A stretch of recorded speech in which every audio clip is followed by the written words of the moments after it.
Alrighty then, I'm hoping this will work out better on the technical side of things than it has done previously.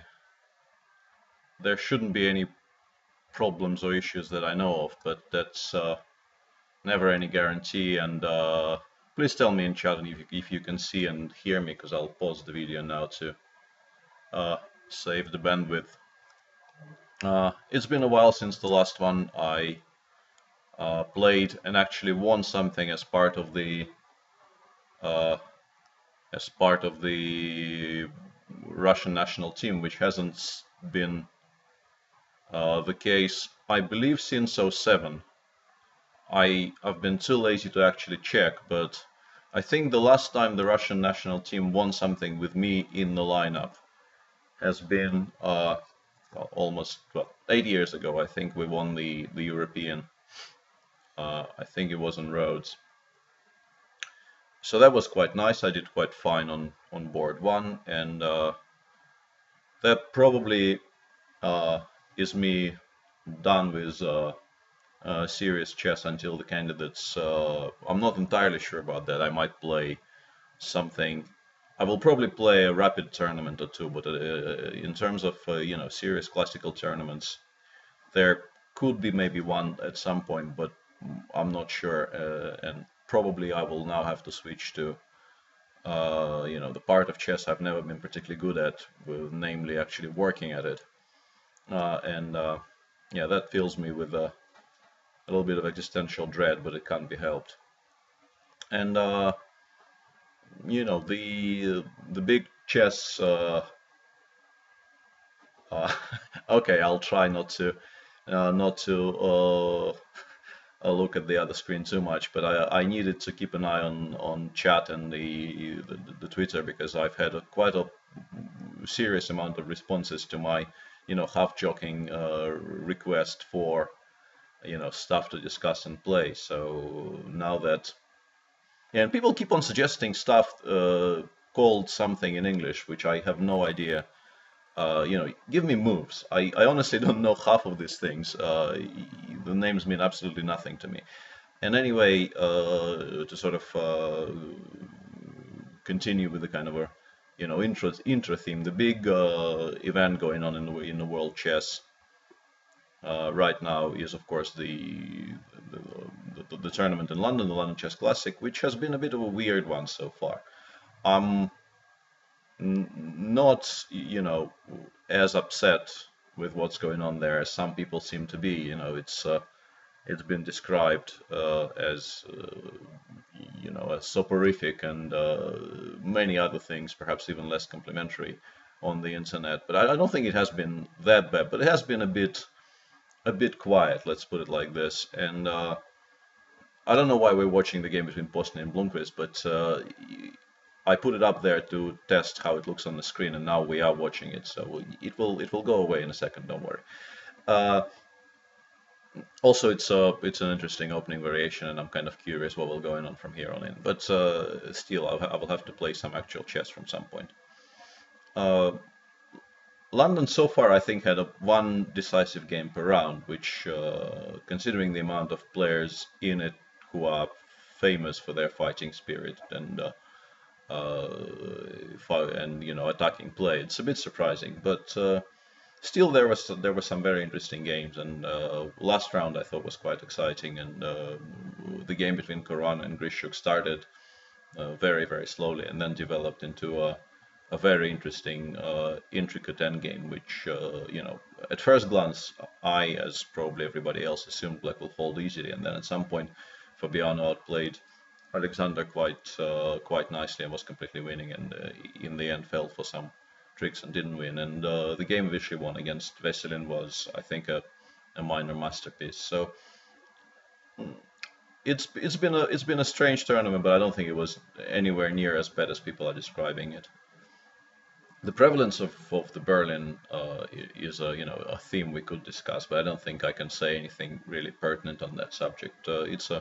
It's an opening which promises equality for Black, sort of rock hard equality, and people are playing it. So there was a request from MVL for me to play the Berlin, and yeah, that's not going to happen.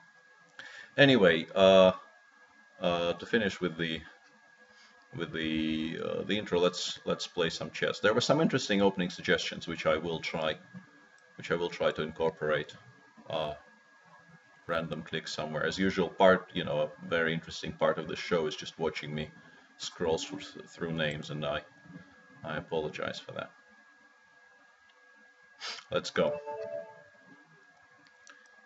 So, as usual, uh, uh, people have been requesting mainly gambits, but there was one serious suggestion which I will try to implement as much as possible. There was a suggestion that I should try and play the King's Indian with black, and that I think is a very interesting and a curious idea.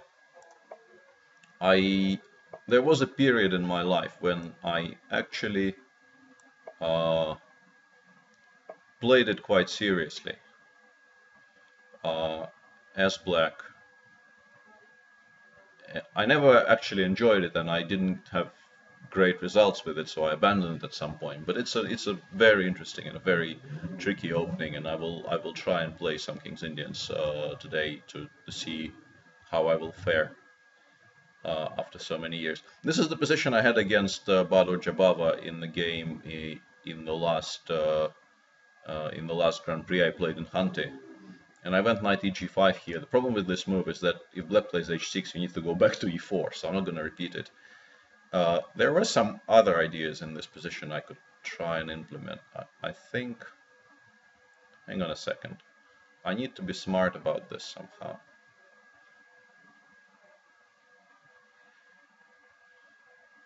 Yeah, I don't know. I don't really like this move, but it's possible, and it makes some sense in some variations. So let's make it.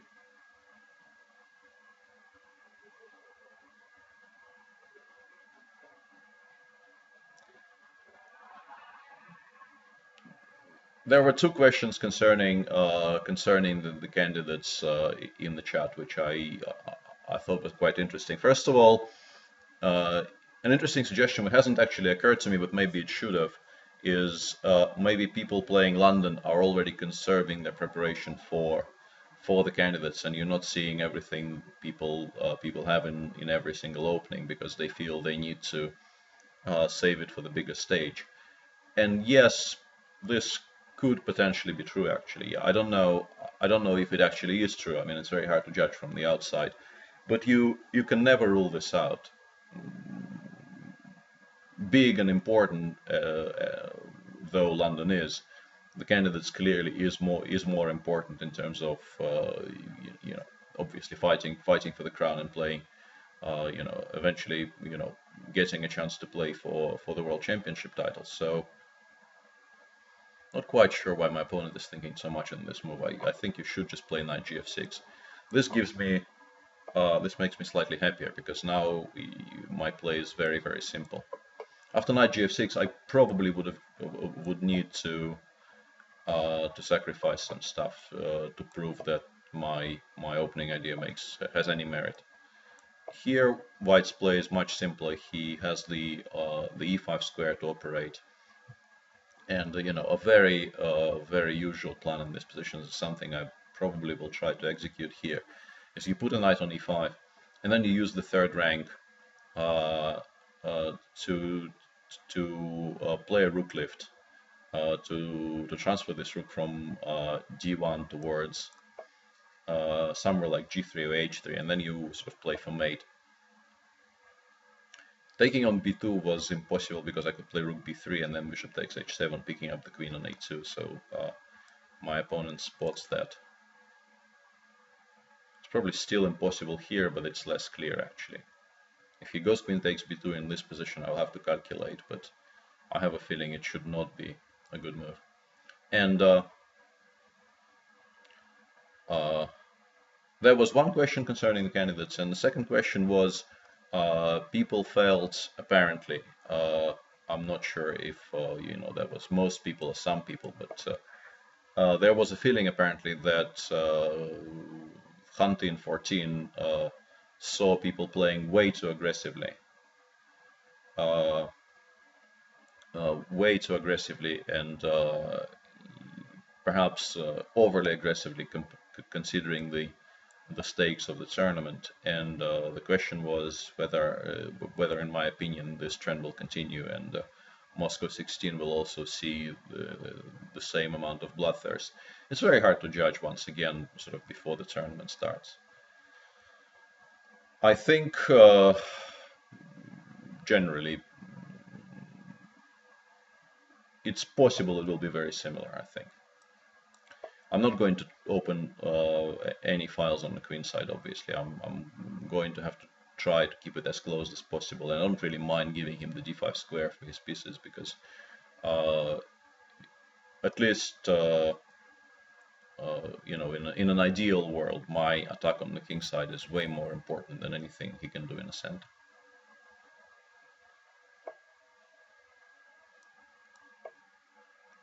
Playing h5 is kind of useful because it makes it, yeah, now something like bishop f4, he will go knight d5 and I will need to find a different square. Maybe I can even go bishop. Yeah, I don't know. I just feel that this position is almost winning already, actually, so I need to pay attention so that I don't do anything stupid. And now I think I can win on the spot. I can win some material on the spot by going knight takes f7. There's probably something even more efficient here, but there's really no reason to, you know, avoid making a move which wins.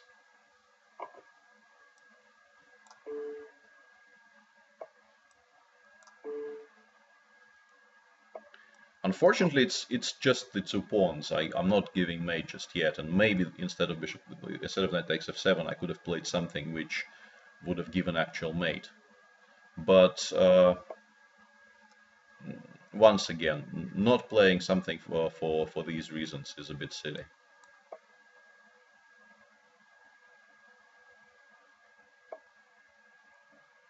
Yeah, I've misplayed this. No, I haven't actually. I can do this, and then I can put the queen on g6.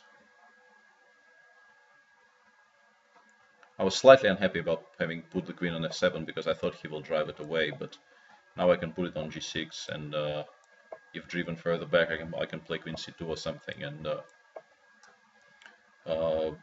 it will take a little bit of time here because I don't have a direct break. If I take on f6 twice here, the queen on the 7th covers the h7 square, so I don't actually threaten mate in 3 here, but I mean, the assessment of this position should not be in much doubt. And I simply need to include some more pieces in the attack. The second rook, for instance. And I should probably play faster, because I know I have more time, but you know, spoiling this for reasons of time management would be slightly wasteful.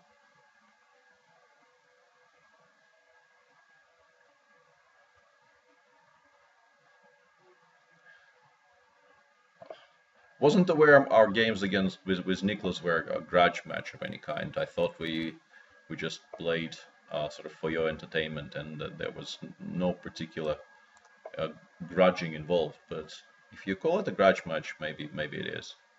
Wasn't really aware it was. Yeah, Queen h7 was winning. It was a very nice move. I should have made it on the board. I haven't spotted it simply. That's a nice spot. But the problem with this position, is basically more or less everything wins.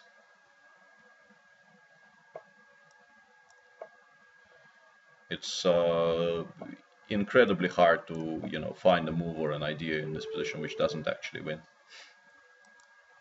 I'm, you know, 2 pawns up and have complete domination everywhere. In the opening, I think he should have gone knight gf6. And the thing is, if I go knight g5, he can actually play h6. And if I take on e6, fe6, check, king f8, and queen takes e6, this transposes to something I calculated during my game against Bahadur. Here, black unfortunately has bishop b4 check, followed by queen e7, and he's completely winning. Which is regrettable, but, well, maybe not completely winning actually, but it solves the problem of the queen f7 mate, and therefore this whole sacrificial idea doesn't work. And because of that, there was really no reason for black after c4 to give up his light square bishop. It's an important piece. And the queen h7 idea, more or less, I mean, starting from here, I guess I could play queen h7 check, knight takes h7, and rook takes f7. I mean, knight returns to f6 and there's no mate. But just making a move like queen h7 check is nice. Maybe simply for aesthetic reasons I should have done that, although the move I made is not weaker. Okay, let's play some more chess.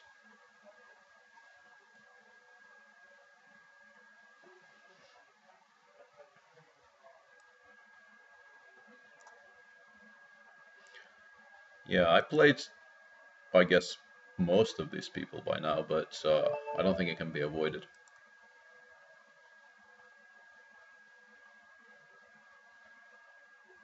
I'm white again. Why am I always white? Yeah, and there's a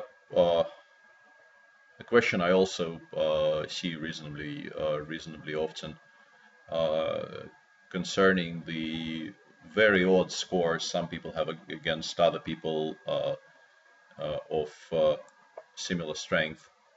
You know, the most obvious example and the most recent example, so to speak, because we've just had another demonstration of it, is the, I think, 6-1 score between Nakamura and Anand, which I think, you know, all parties concerned and, you know, any outside observer would agree is, you know, slightly skewed in favor of Hikaru, considering, you know, the actual comparison in strength. I'm not saying, you know, Vishy is by far the better player, or Hikaru is. I think they are, you know, quite clearly they've been playing on more or less the same level for the past number of years, since, you know, since Hikaru became, you know,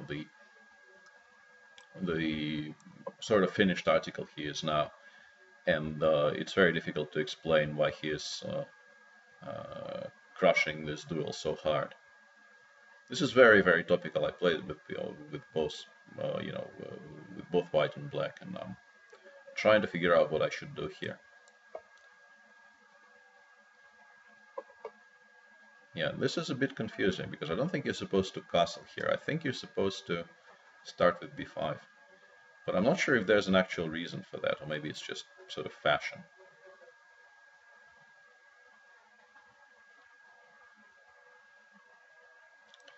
Okay. This probably transposes to something, unless, you know, my opponent does something sort of non-b5 related altogether.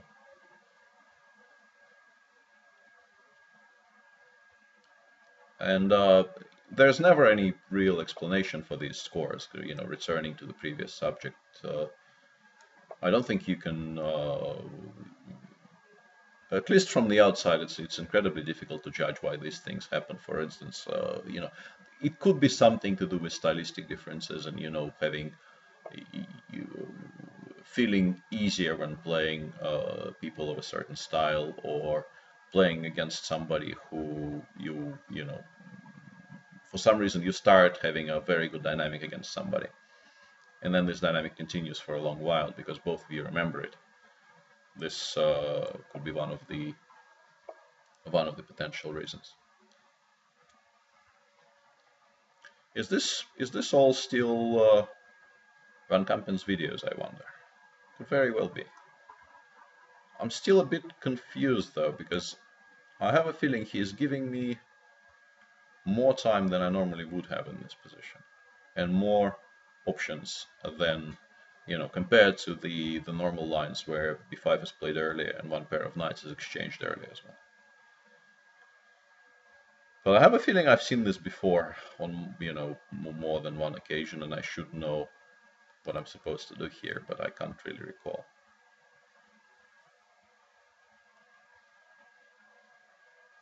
It's weird.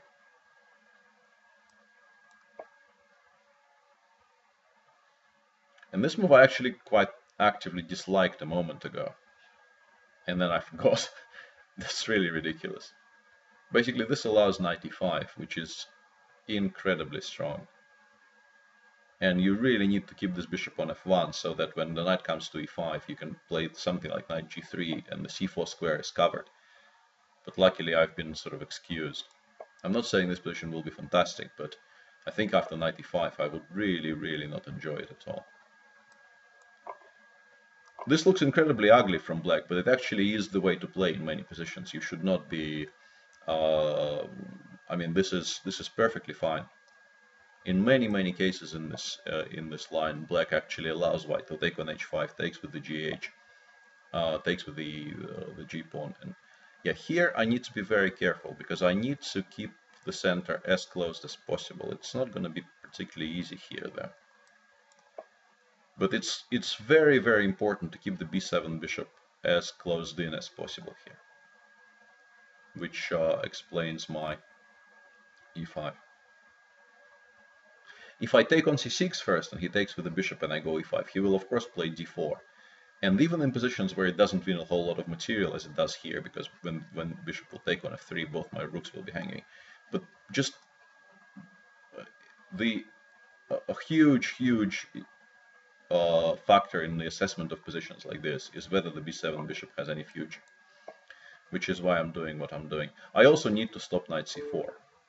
Well, yeah, that was a mistake. That was a mistake, and now I'm in a tremendous amount of trouble. I did miss knight d3 check. I somehow assumed black had to play something like bishop d6, and then I could take on h5, and I think my position would have been quite decent. But here, I don't know if I'm completely lost, but it's possible I am. I'm not quite sure what this move is there. Seems to be too slow to my eyes. I'm even tempted to maybe wait for a move before I take on h5, but I think it would be too fanciful. And there's also this idea to play g6, h takes g6, and knight takes e6, but this also probably doesn't work. Okay. But I probably will have to play knight f6 check here. Because once again, I can't really afford to waste too much time here, and I think I need to exchange... I want to leave him only the b7 bishop, and I want to keep that bishop as passive as possible. And then I will have positional compensation even if I'm simply a pawn down. That should be my best play here. And in this position, I thought I should in some fashion play f4. This I also felt was quite important, because this way I stop e6, e5. And with this setup, as you can see, I managed, at the price or at the cost of a pawn, I at least managed to do what I set out to do. Namely, severely restrict the light squared bishop and make it into a slightly useless piece here. Maybe I should have started with rook g1. That's a bit imprecise what I just did.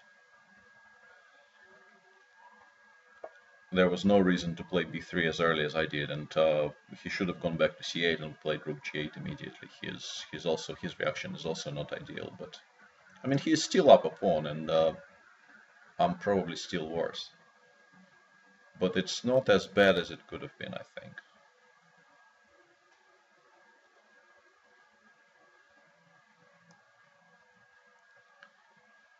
And the knight on d4, it looks okay, but I kind of want it on e5, but I can't really see how to achieve that without giving up.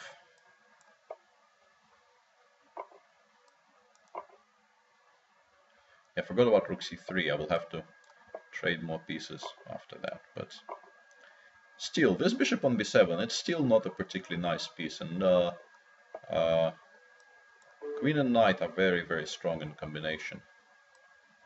And I think I'm suddenly doing extremely well here, because my opponent, I think he got slightly too excited about my lack of time.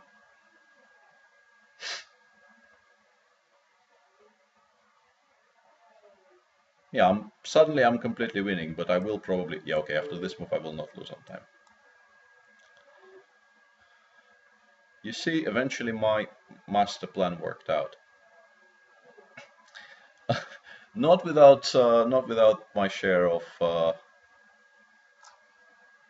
Not without my share of, let's call it excitement, but um,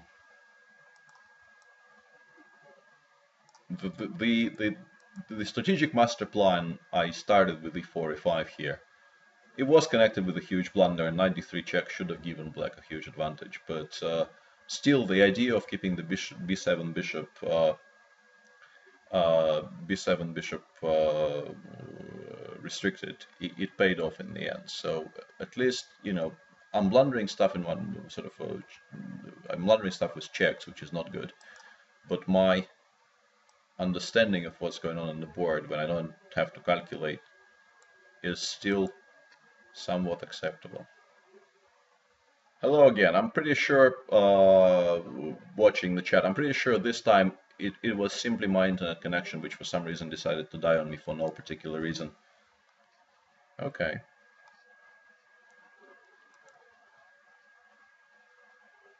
Uh, okay, so people wanted the King's Indian. Let's try this. Hooray! I solved that particular problem. Let's hope it's the first and the last time this happens today.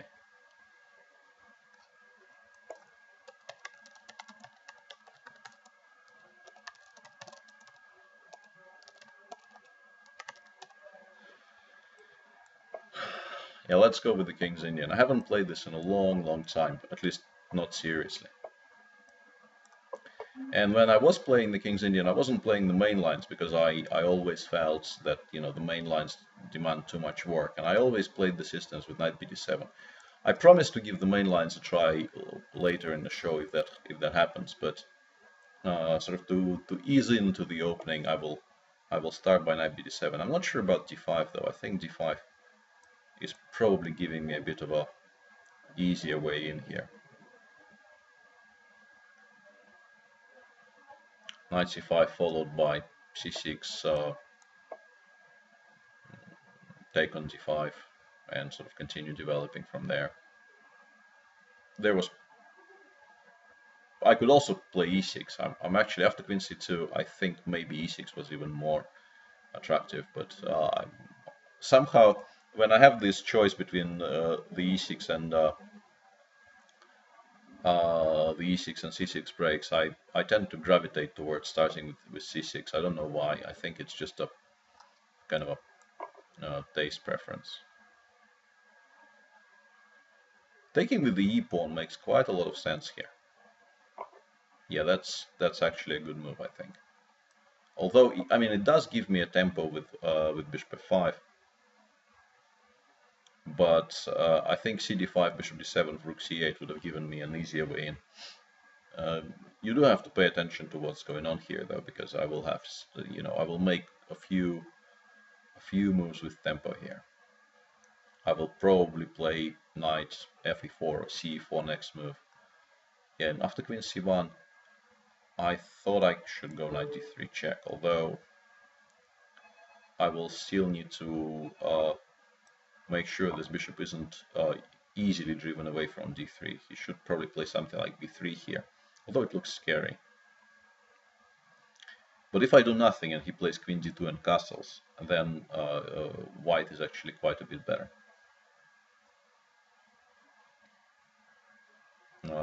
For structural reasons.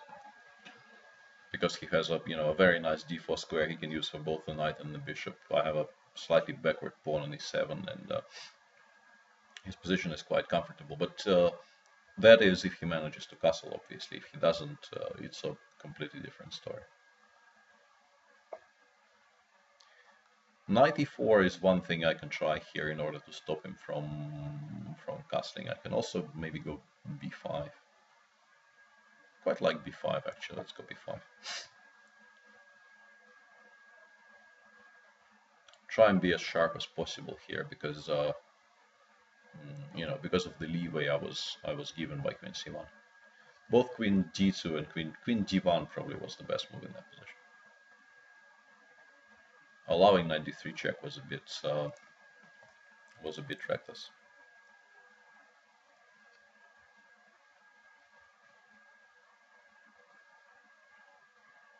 People are suggesting in chat that I will have to stream for a whole hour longer now because of that 3-minute break or whatever, however long that was. I don't think that's entirely fair. So I can't promise I will actually do that. I think a whole hour is probably overstating it a little bit. That was kind of the point of my previous move, but now I think if he takes on d5 now, he's actually not doing that badly. But after bishop d4, I thought e5 was incredibly strong. That at least was my intention when I was trying to figure out if this is a good idea. Because if he plays, with the bishop anywhere, knight f4. Now I have two pieces in his camp supporting each other actually. So this is probably now just objectively lost. I can play knight e2 and pick up the exchange, or I can play bishop anywhere and then knight d3 check, which also looks very attractive. But I think just continuing with the policy of opening as many files as possible is a good idea here. Although I actually need to calculate if he takes on e5.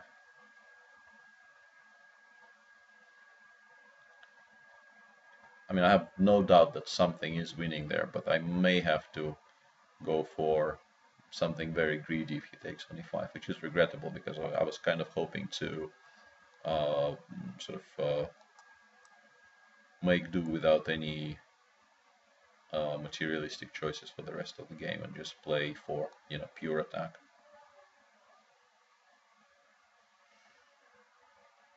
I mean, d4 is the move you would very much like to make, but it actually makes my scaling the attack further slightly difficult, because if I put the pawn on d4, playing e5, e4, and the next move will be difficult, or at least slightly. Actually, no.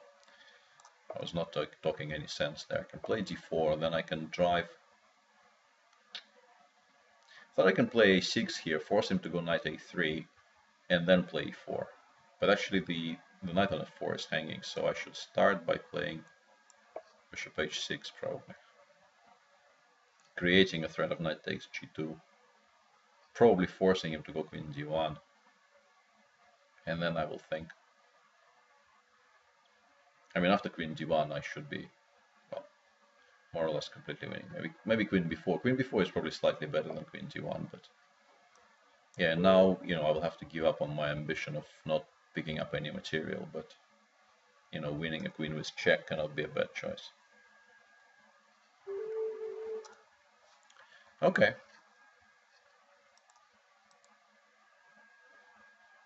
Also, I made a resolution during one of these previous streams to play, people like Nicholas, people who are, soul crushing me every now and then, in the earlier part of the stream when I can still actually play chess. So I will maybe stick to that plan today.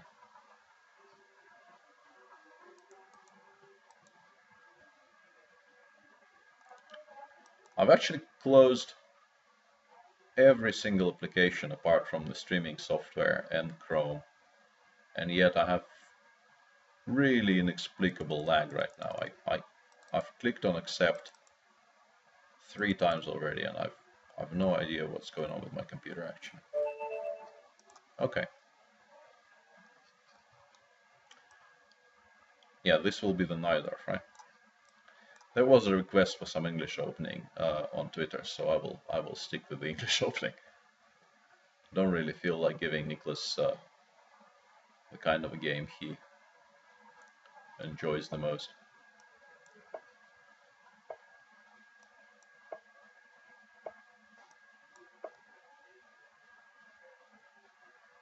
This line is potentially very sharp. I don't really know much of anything about it, but yeah, now it's not going to be as sharp, and I definitely don't know anything about it. But it makes my life easier. I think the most critical move there is e5, e4. And now I want to play d4, but I don't want to give him the e5, e4 move, so I will start with queen c2 here.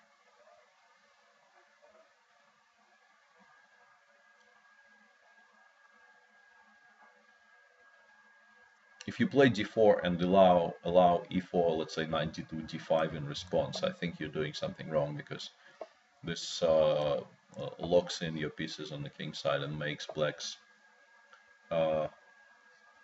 uh, blacks play much easier.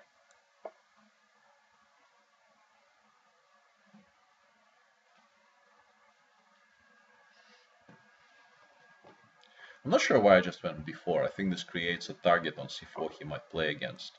Yeah, I really, really dislike this move, actually. b3 was much more prudent. That was not at all a smart choice. And I kind of regretted immediately after releasing the piece, but as is often the case with these things, you can't really do much about it. I have an interesting tactical opportunity here. I can play bishop f4, and if he takes on c4, I think I can play knight cb5. Problem is, if he makes a waiting move of some sort, I'm not sure what my next move is, but at least I've solved my tactical issues for one move. People are very insistent today. I explain where the Polborta handle comes from. It's a Russian billiards term, which roughly translates as not even close. It's it's something you say when somebody misses his shot by a very, very large margin. It's meant to be self-deprecating.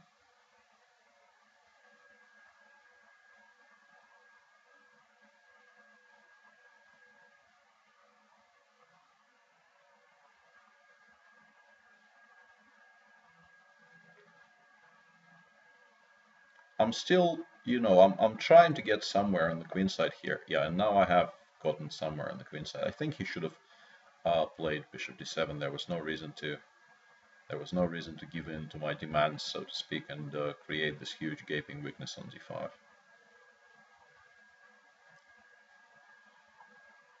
Yeah, I don't know. I feel like I should be playing for a lot now. I mean, I can take on e5 and I will be slightly better.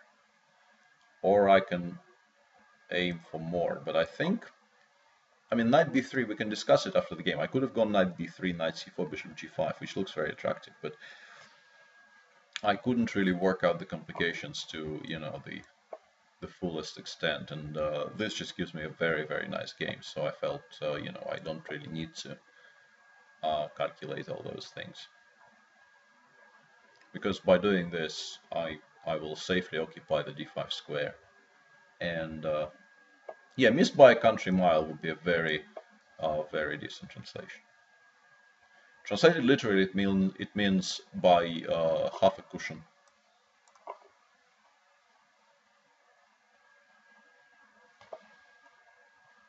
Yeah, I forgot about bishop c8 actually.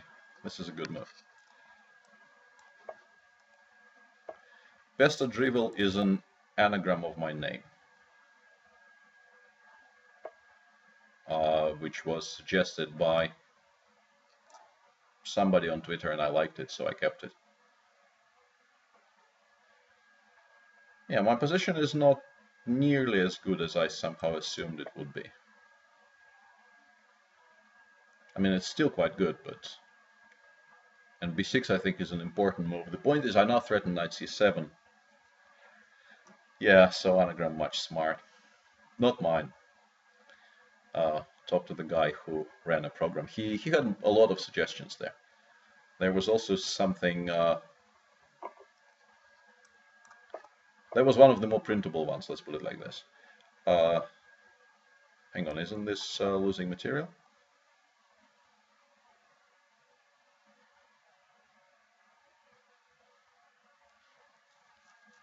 Yeah, b6 was a nice tactical shot, and now I have a very large, probably winning advantage.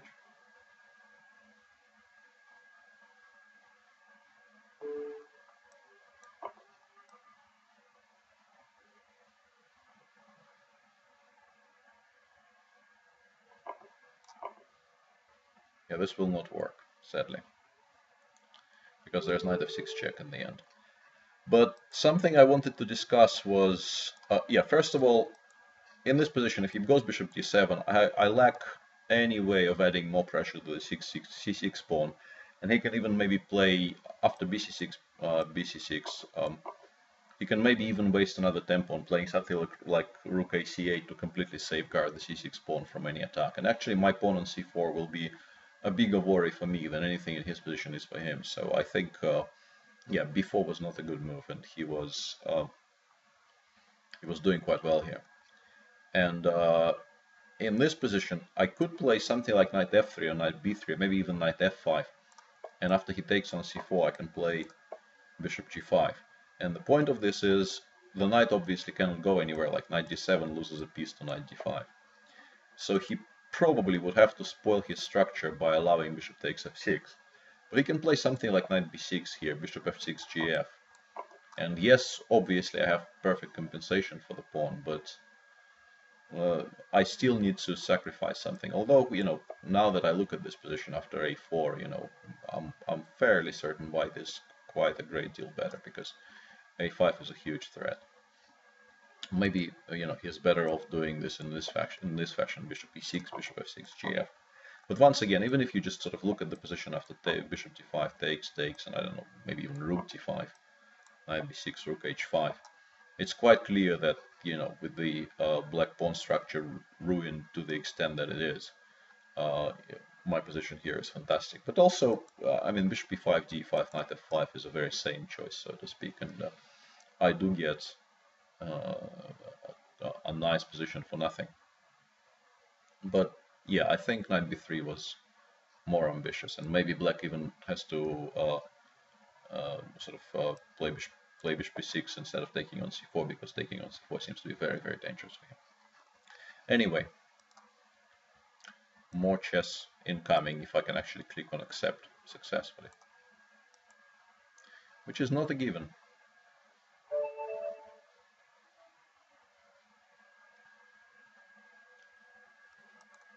White again. I should start, I think, looking for specifically the challenges where I'm black. And yeah, I should have known better.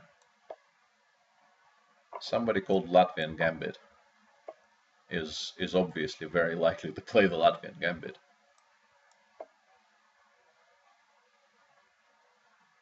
I'm not sure if I'm supposed to go knight c4 this early. Maybe this is just a waste of a tempo. Maybe going something like knight c3 first is more precise. But the idea of transferring this knight from e5 to e3 is the correct positional one here. Of this I'm absolutely certain. And this knight will now be a sort of a bedrock of my position, around which I will sort of attempt playing.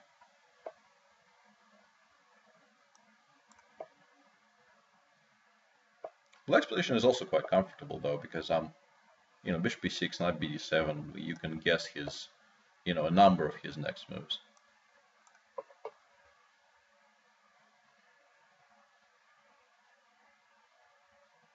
This is not, you know, the refutation of this opening, if such a thing even exists, which I'm not sure it does.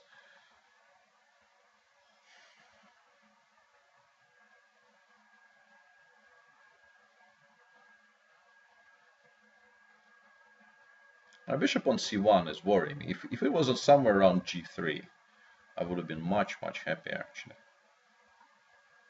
I think I may have been a bit too hasty with knight e3. I should have tried and, you know, finessed it so that I gain more time before doing that.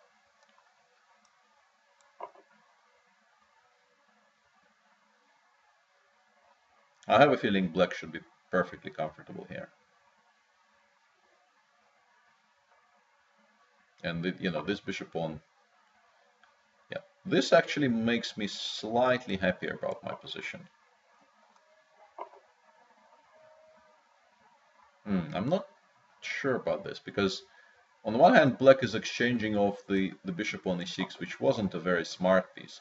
But on the other hand, I finally am able to, you know, develop my c1 bishop somewhere, which is a great deal in my position. And I think he should now go for knight b4 c6, knight b8 c6 for that matter. I think this knight belongs on c6 more than anywhere else. And I'm trying, I don't know, bishop b5 is a bit of a knee-jerk reaction because I don't think I needed to play that move. I was trying to sort of discomfit him into playing something he doesn't need to play. Something like maybe knight c7 right now, which I would be, yeah, knight b8 is a much better route for this piece. But now I can maybe try and worry him about the b7 pawn.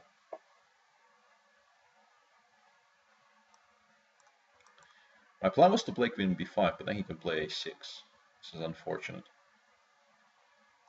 But now that this pawn is on b6, it maybe is slightly harder for him to play knight c6 effectively. I should also, you know, and this is a refrain, I should start playing faster.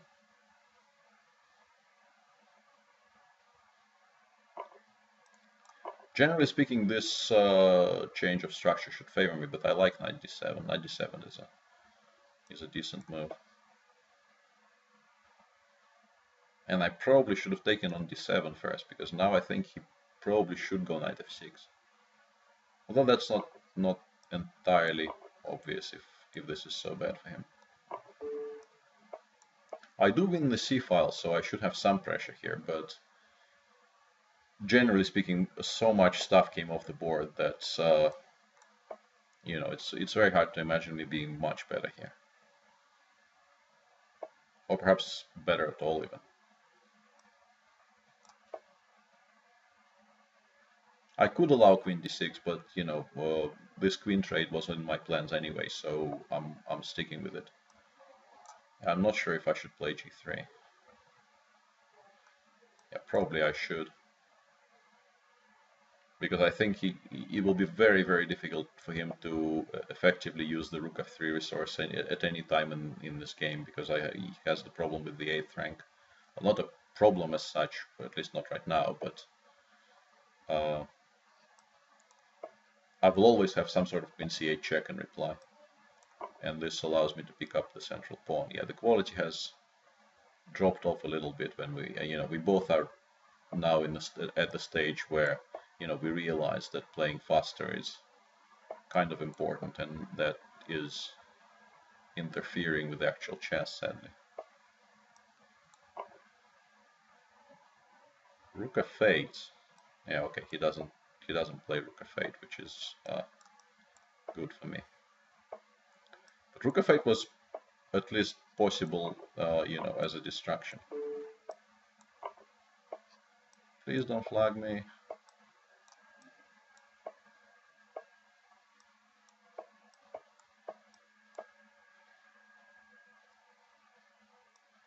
Especially if I'm lagging like this.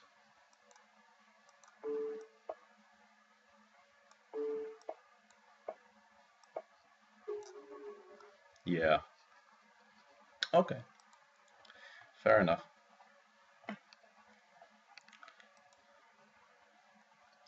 Always slightly confuses me, but I probably shouldn't be confused by now. Yeah, auto queen might be a good idea, but I don't even know. Mainly I lost this game when I clicked on d6, d7 and it didn't happen for whatever reason. It cost me like 5 seconds. And then auto queen, and yeah. And then I probably had mate in 2 somewhere if I was slightly more efficient, but yeah, I'm having serious lag issues today for whatever reason. I'm hoping the stream is smoother than my own experience at home here, because at least in between games I'm experiencing some weird stuff when trying to actually start games.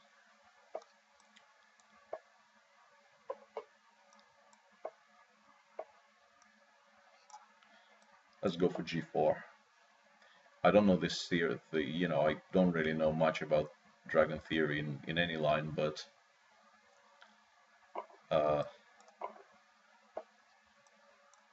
g4 seems like more fun because there's potentially maybe less of it here. although that's obviously not at all a given.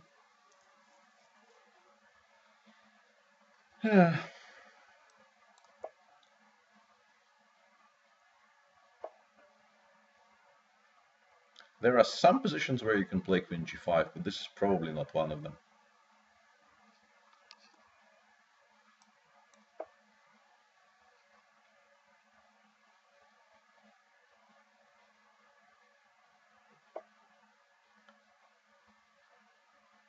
Trying to figure out if I need to start with knight d5. Yeah, I probably need to play knight d5 right now so that he doesn't go knight d5 before.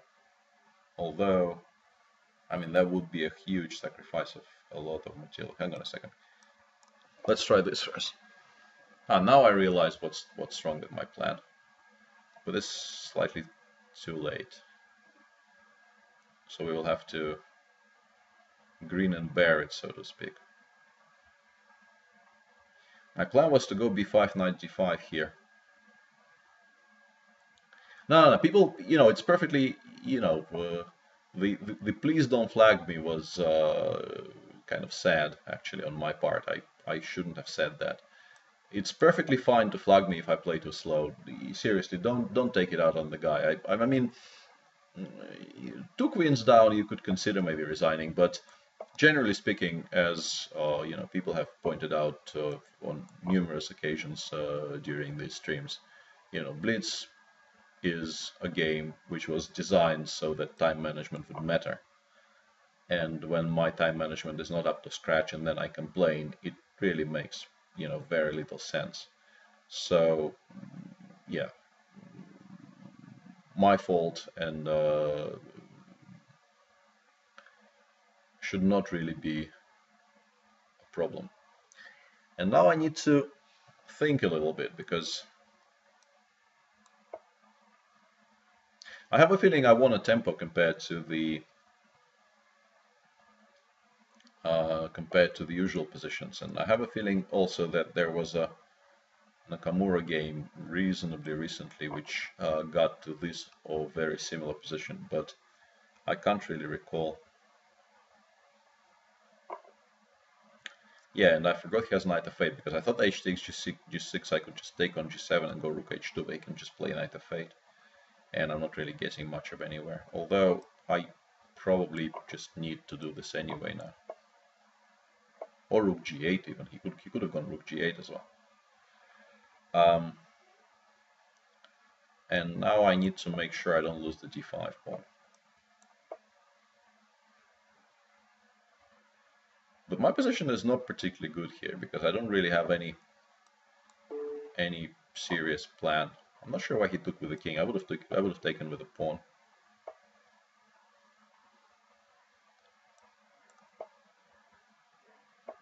But even this should be quite decent for black. a5, b4. It's quite easy to play for black here, I think.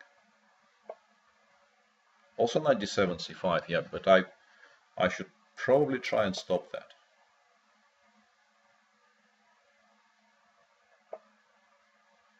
And now bishop takes g6 looks interesting, but he has rook takes f4, which is sad. So I will try and drive his rook away from c4 and then continue. Yeah, I forgot about rook c5 completely. This hasn't been a good sequence, and also I'm very, very slow again. Keep on completely forgetting about the clock. I was trying to explain. And now my position is worse, and I'm also quite obviously losing on time. So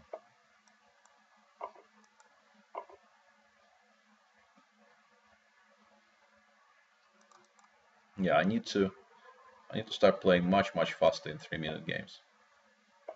There's really not really that much point in even continuing here, because regardless of how bad this position objectively is, and it is quite bad, and I'm taking nothing away from my opponent, who outplayed me quite nicely, I will also quite obviously lose on time, so that's a bigger factor.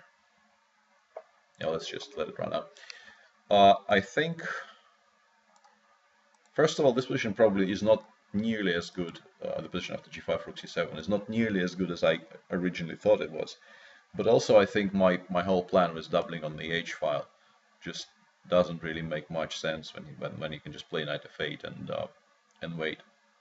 So I should maybe go f4 bishop d3 and try and open more files on the king side, or do something else altogether. Okay.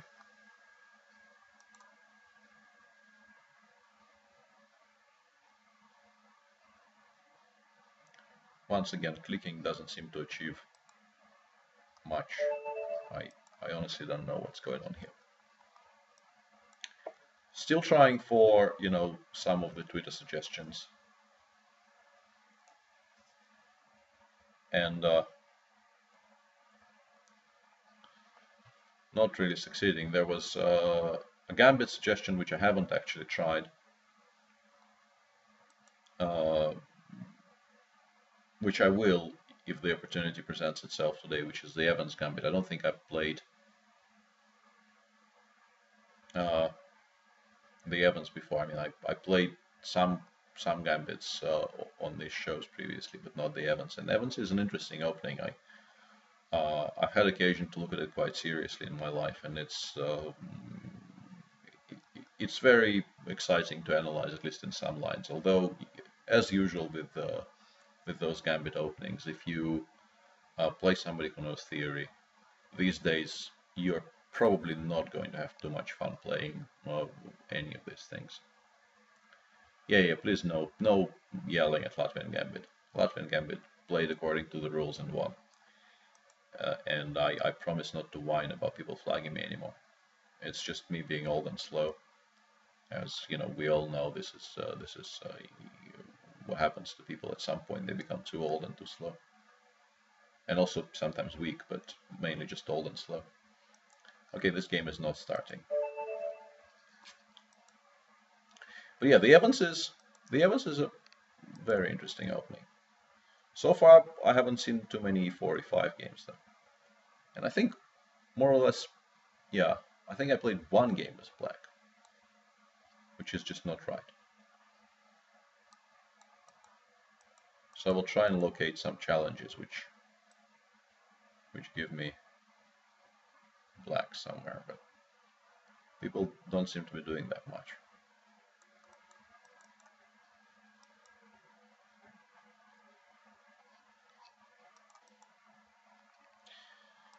Sorry about that. Seriously, there's something really, really weird going on with my machine in between games.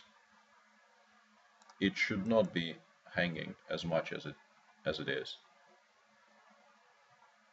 considering every single application on it is closed apart from what I need to run this stream.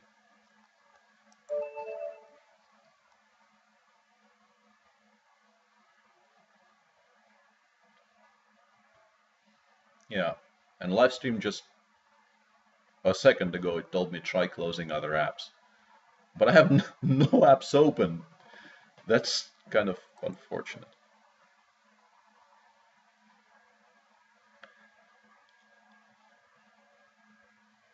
And also people, I think, have been waiting a bit too long and have given up on this, so we seem to have a lot of these non-games now. Which is very sad, considering it takes me about 30 seconds to click on accept.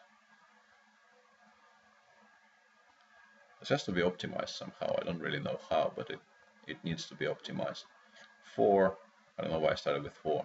3, 2, 1. Yeah, this one. This one is not really a game. Yeah, please don't give me additional windows. I can't handle the ones I have open.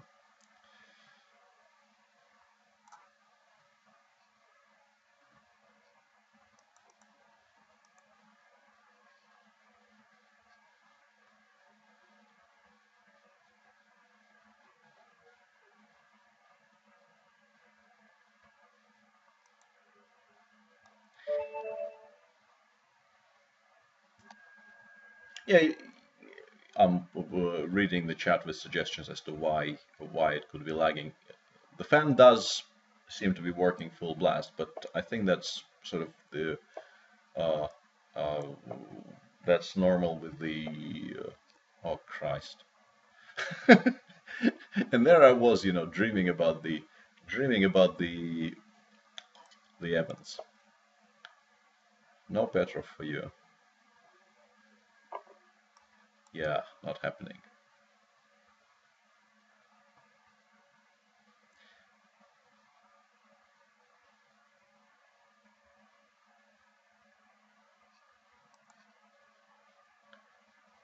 If you've seen this line before, this is a very, very fun line. It's not actually correct as such.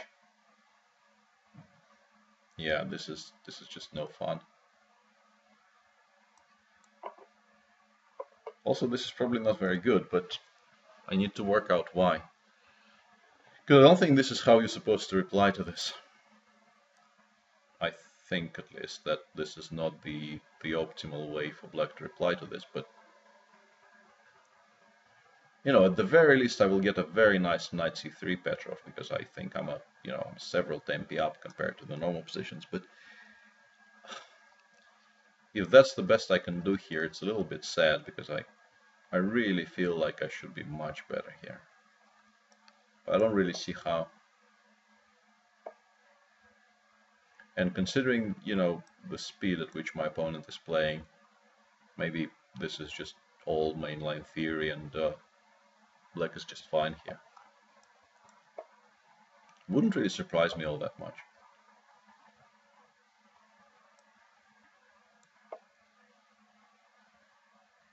I want to at least get the bishop for this knight, because allowing knight e5 and the knight trade on f3 would be very, very depressing. If he takes on f3, I will have to take with the pawn. This is a bit surprising, to be honest. I don't think, giving me this expansion on the king side, which I, sort of badly wanted on my own, giving me 2 tempi for it, and not taking on f3, I think he must have mixed something up there. Having gone knight bishop g4, he should have taken on f3.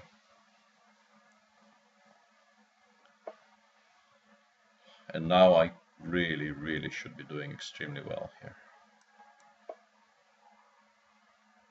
This is a dream knight c3 Petrov, basically. White is... I have everything I need, basically, on the king side, and b5 is a bit of a blunder as well, because now bishop d5 collects a lot of material, and also, now that I had a tempo to play bishop d5, the only square black had for the g6 bishop, the square e4, is now gone, and the h5 is just, it wins a piece.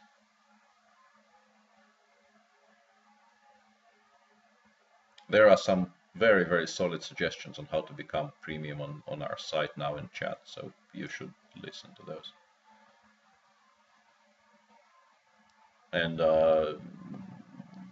I now realize that some people will be watching this as a recording and will have no access to chat, so there was just now a suggestion in chat that to become a premium member of Chess24 you need to sell your soul to Satan. That was not a serious suggestion, and I apologize if I offended some viewers.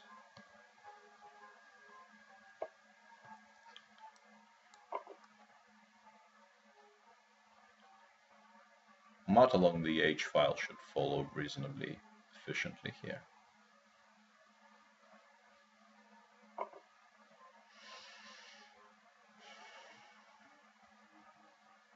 I need to include my queen in the attack now. I mean, every move wins, obviously, but I want to give mate sort of as fast as possible. No, I haven't started preparing to my match against Carlsen, replying to a question in chat, because, considering we're all evens for the candidates, which is, I think, rather generous, my chances are 12.5% for a match against Carlsen, so.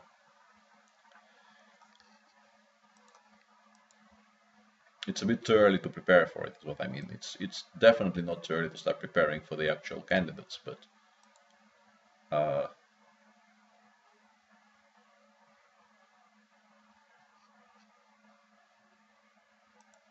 yeah, I don't know what's happening with the accept button. This is incredibly annoying.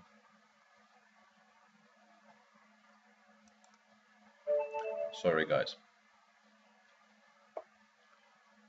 Yeah, was hoping for d4 because I was trying to make this King's Indian themed. What?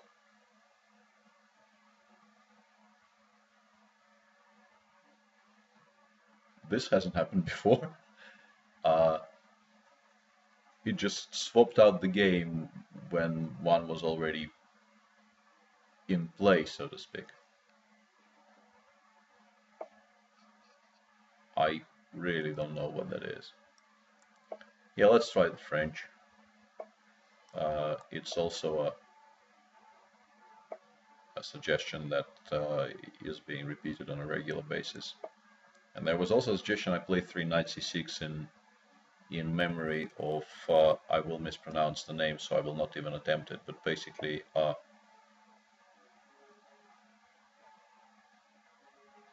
I'm trying to scroll down whilst playing chess, which is not really very efficient, but yeah, I'm almost there.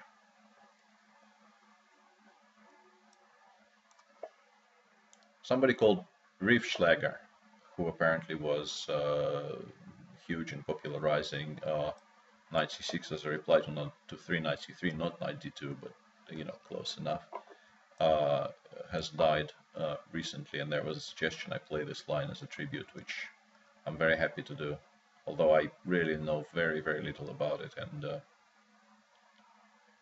I should probably have played knight d4 here, actually, now that I think about it.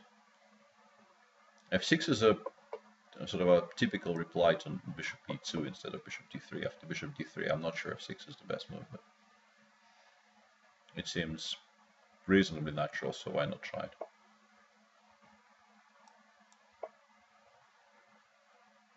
Actually, I think I've emerged out of the opening with a very, very decent position here.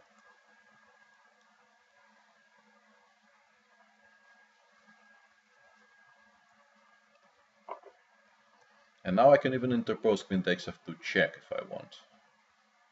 But I think just taking on e5 is even stronger.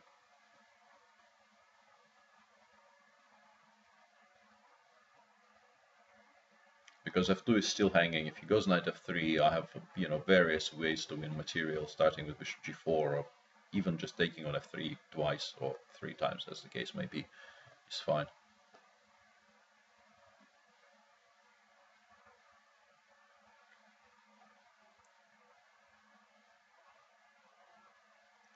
I haven't ruled out a win. I'm just saying that I need to prepare for the candidates, not the match against Carlsen. If I do win the candidates, then I will prepare for the match. That was my point. I do not lack motivation for this candidates tournament, and it's just that I think there's a proper sequence to these things.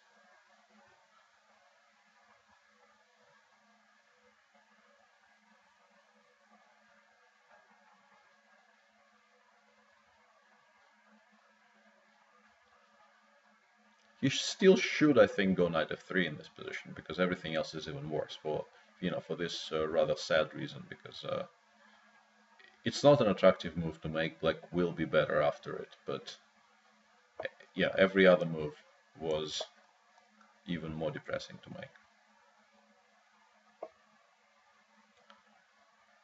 And now I would very much like to continue attacking, actually. I don't really want to collect material just yet, so I will play rook e8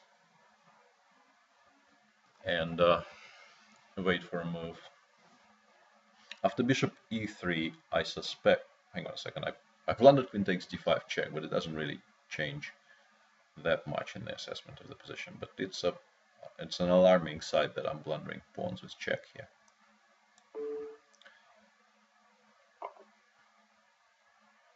Trying to find a way not to start picking up material here. There is a very nice combination starting with bishop takes h2 here, but I don't think it's actually correct, which is regrettable, and it kind of is stopping me from playing it. And here, unfortunately, none of the shenanigans connected with bishop takes h2 work, so I will just give up and play in the boring correct way, so to speak. People are trying to spook me in chat by saying that something behind me in that cupboard is moving. And I've just finished reading the collection of Neil Gaiman horror stories called Trigger Warning, which I heartily recommend to everyone. So I'm sort of half inclined to believe them, but still, hang on a second. He wants to go rook e1, and if I go c6, he will go c4, so I need to do something about it. I wanted to just play a5 or a6 sort of without thinking, but playing without thinking is a habit you should snap out of.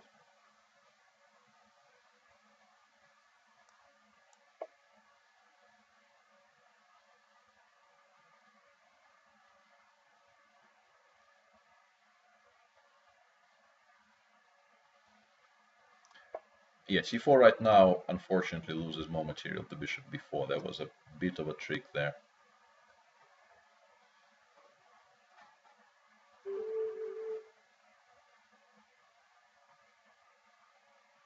Yeah, I don't think Kramnik has,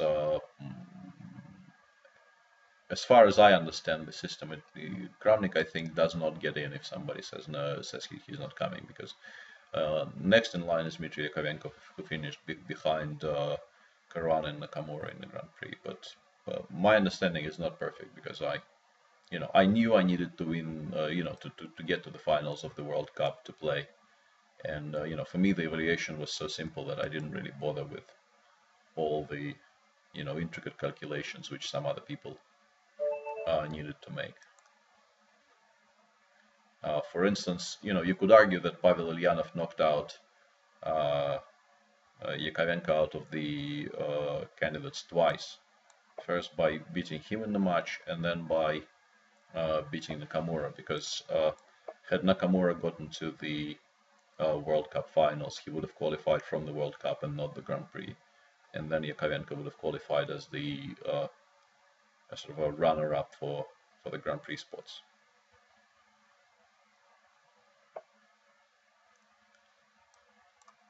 More fun.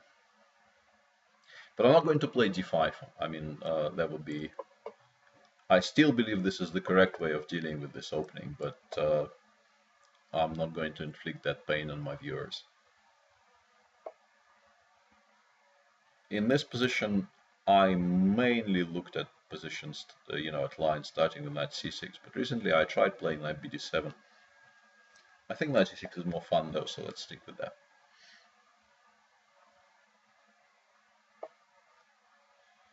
And in this position, you can make, I think, either of those two moves. You can play a6 or you can play rook b8. You can also go, bishop f5 is a legal move, bishop d7 is a legal move, but I generally tried looking at plans connected with a6, rook b8, and b5. And, these are the really fun positions to analyze, actually.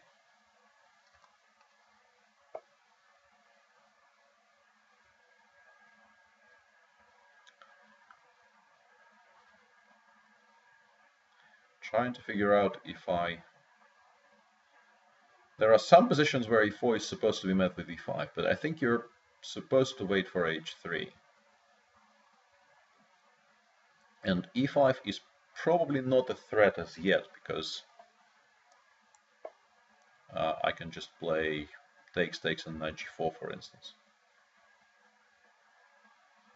There is a line which goes h3, bishop d7, I think, instead of rook b8, e4, e5, d5, knight d4, and there's a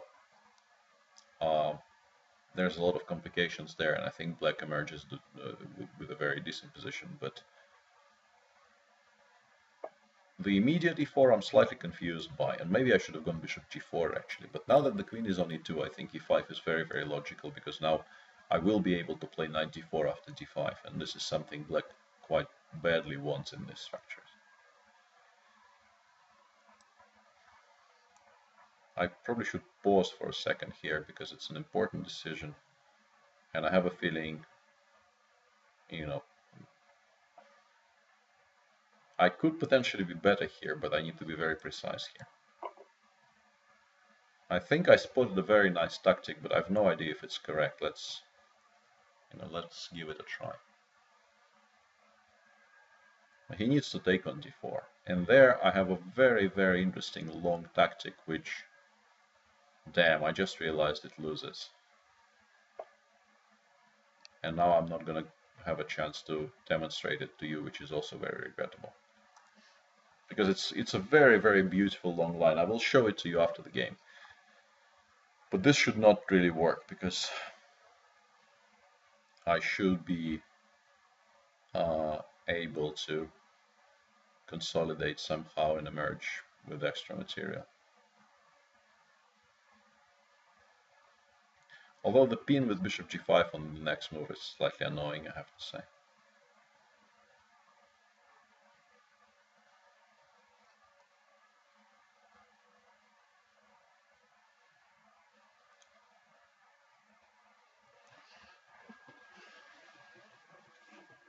It's a bit upsetting that I can't find a way to punish this immediately. Feels somehow wrong that black is not better here. It's a bit of a weird move, but I really want to stop bishop g5. I need to refute knight takes d4 somehow, but I mean, I have different ways of getting a very, very nice position after knight takes d4, but I would like to find something which gives black the advantage, and I'm not sure this is possible. But he really needs to take now, because I don't think he will get another opportunity. And you know, if the d4 pawn survives, if the d4 pawn survives, it will prove to be decisive, more or less, I think, because you know, you can't really give black a healthy extra pawn on d4 in a King's Indian. That's just too much.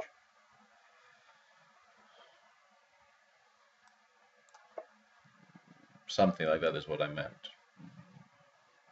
It just doesn't seem right. It seems like now I should be almost winning.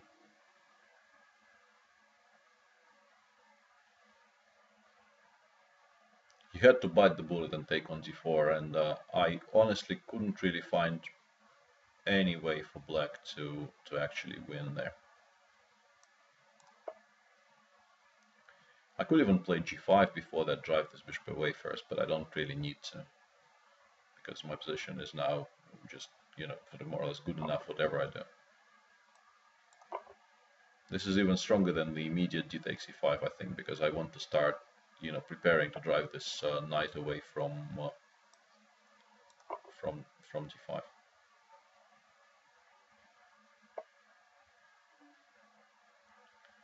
Yeah, and if I want to be extremely greedy, I can actually keep all of the lost material by doing this.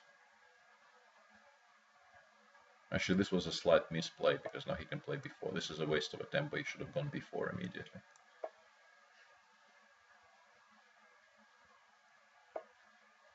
I can win the exchange by playing d3, but I think, you know, giving up on my dark square bishop for and the pawn for a rook is misvaluing this this bishop too much, and by playing this, I think I'm much more winning.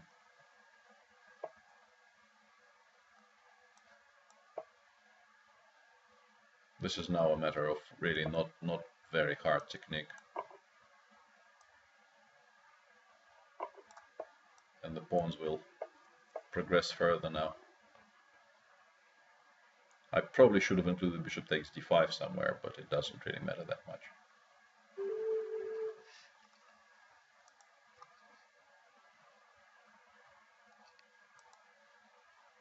There are probably some questions in chat which I missed, but sorry about that.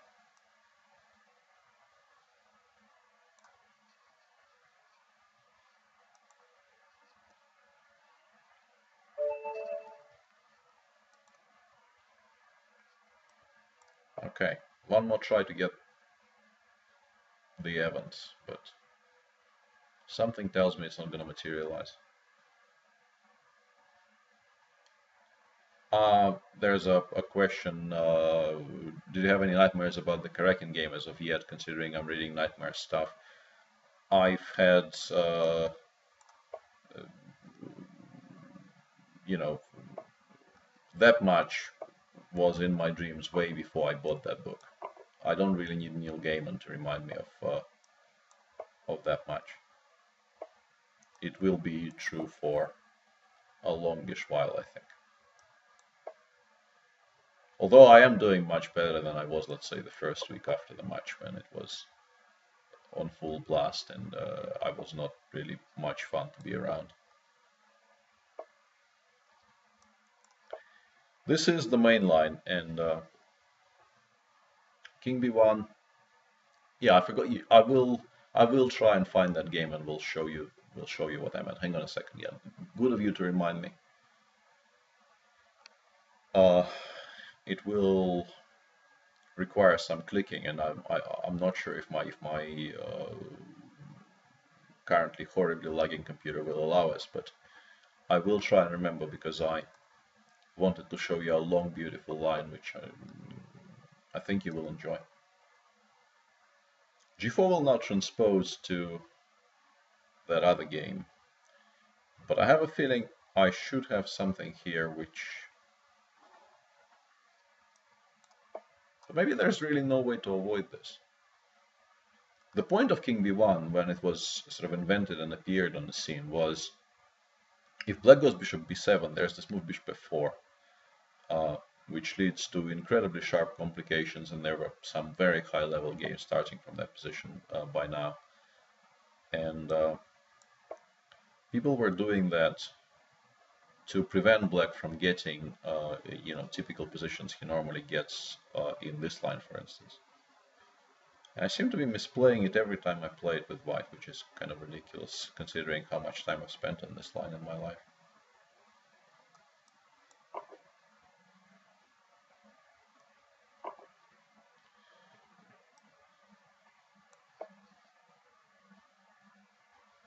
And this is, I think, this is a very typical structure in this line where black has two perfectly reasonable ways of dealing with my idea of playing knight g3 next move. One is playing d5 and the other is playing f5. Both of those two moves are perfectly reasonable.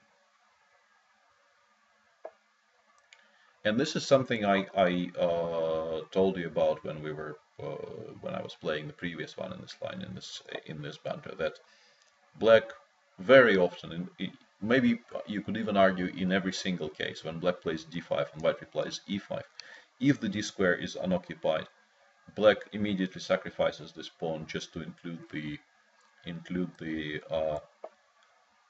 light square bishop in the game. And my opponent is now demonstrating this quite nicely. And now he has a variety of options because he can take on d4 and f3, although that requires precise calculation, and I'm not sure this actually works. He can take on g5 right now. Bishop takes g5, rook takes d4, or he can make a weighty move like bishop b7, which is what he went for. And here I thought I should prepare for some kind of a direct assault on the king side, but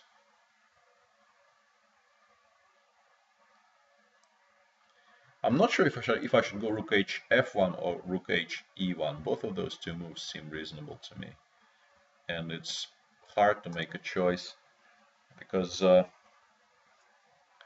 I need to judge sort of where this rook will be more needed in about 3 moves time, and these types of decisions are always difficult. Let's try this.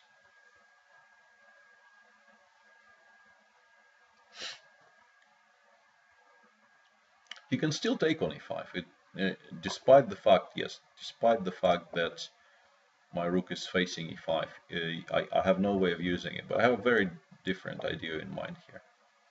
I wanted to go f5, and if he goes e5, which I expect he should, although there are other moves available, but I mean it's by far the most thematic move when white does this. I wanted to go f6. That was my big idea, and this is why I put the rook on e1, because if he now takes on d4, I will take on e7. He takes on e7, and there I will have bishop takes d4, with my rook on e1 hitting his queen on e7 and winning back this very important pawn on d4, and opening up, the entire position, which should be in my favor because I am the side with two bishops. It is much more tricky to work out what happens if he takes on f6, let's say with a pawn. But that that move requires precise calculation not only from me but also from him. So it's a tough choice to make. Bishop f8 I completely forgot about, to be honest. It looks like a decent move. Because now, if I play something like knight f5, he has e4, which probably picks up a piece. So now I need to stop talking and think for a second. I'm sorry. This is a reasonably large problem.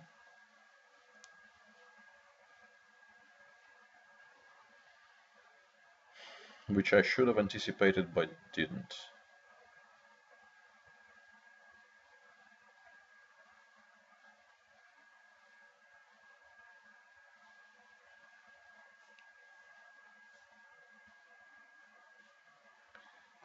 And to be entirely honest with you, I think my position is just bad now.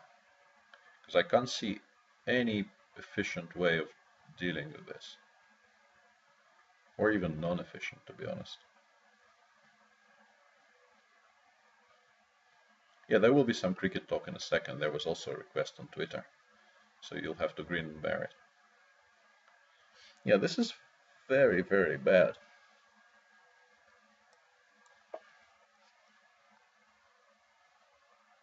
The thing about this is that I think he can even go g6.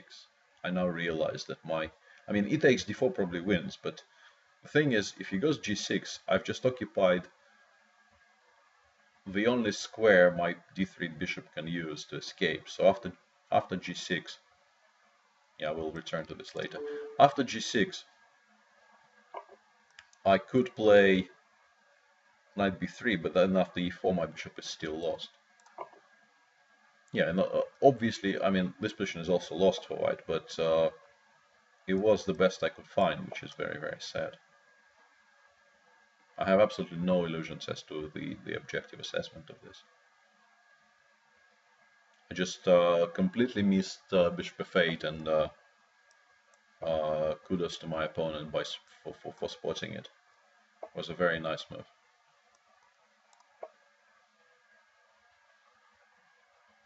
I'm trying to, create practical problems for him here, but this should never be enough. It is mildly confusing. I'm hoping at least it is. And okay, now I'm kind of hopeful.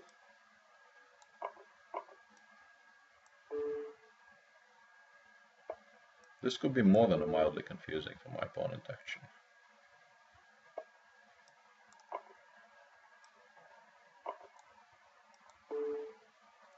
This is taking the piss a little bit, but I couldn't really stop myself.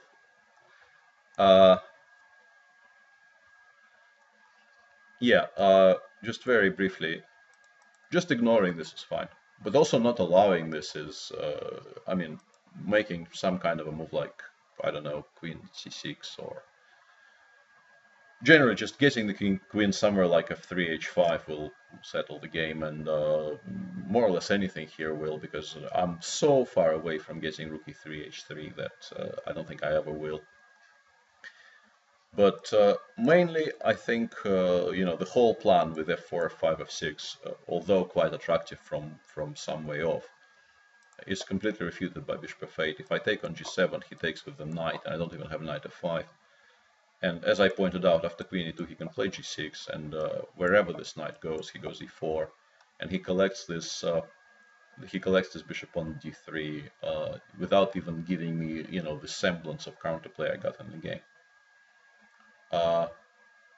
So I was on this short period, sort of between I went rook h2, between my going rook h1 and him playing bishop f8. I think he outplayed and outcalculated me, so well done to him. But I managed to trick him in the end. And now I promise, so let's go back to this, and I'm just hoping the internet will oblige. Hang on a second. Yes, that's the game.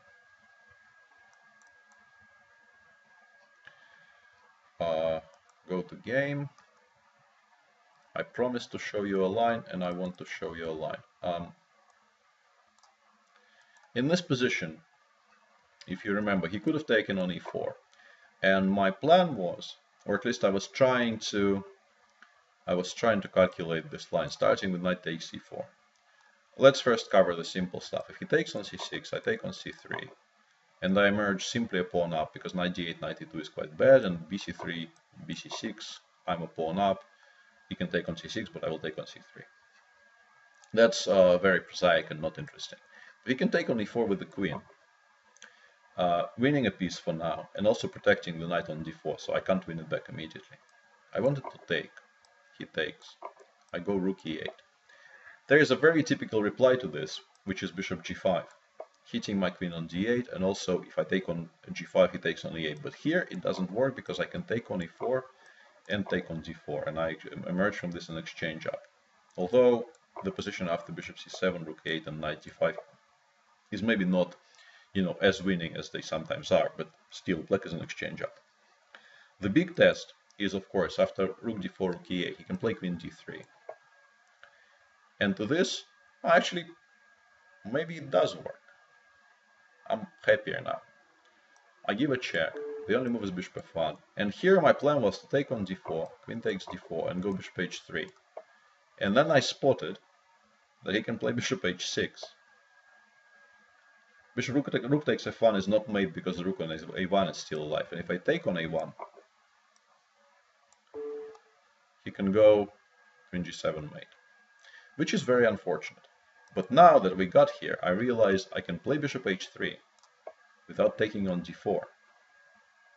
And then the whole line probably works, because he can play bishop g5 once again. But I should be winning after rook a1, bishop d8, and for instance bishop takes d4 with rook takes f1 following at some point later. So this is sorry about that. Yeah, as usual, the hole in my calculation is in the prosaic bit. Knight c6, knight c3, and white has knight e7 check here. Damn. That was such a beautiful line, though. Won't you agree? I still enjoyed showing it to you, even if it doesn't work. I can try and sort of not resign by playing king h8 and rook e8, but yes, I agree. It kind of takes the sheen off it. Anyway, that was me showing you some long, and as usually is the case with long lines, completely wrong variation, which I calculated whilst my opponent was thinking about knight takes d4. And I thought I will share it with you. Back to the challenges. We're more than an hour and a half in, so I actually feel half alive yet, so I'm not calling a fixed number of games as of yet, but at some point there will be a time when I will probably need to say last 3 or last 5. I do feel reasonably adequate still, so let's continue playing.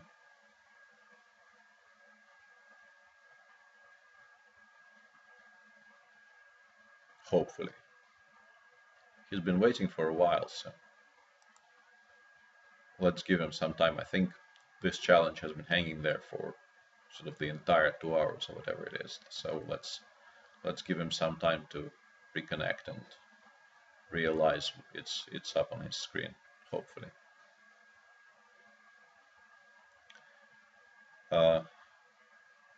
Gambits. Yeah, I'm trying for gambits, but I'm not, getting there in every single game.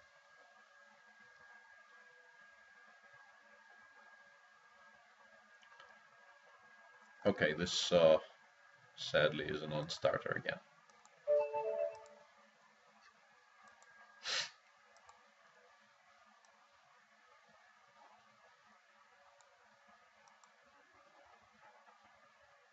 Have I played this guy already today? Probably not, yeah. That would be slightly ridiculous if I started playing people for more than once during one show. All right, what shall we do here? Yeah, all kinds of gambits being suggested. Yeah, we did play. Yeah, that's my mistake. I will need to pay closer attention to this. Ah, no, that actually is the guy who I clicked on accept, and then for some reason it switched to a different game, or maybe the guy who I was supposed to play when my connection died. So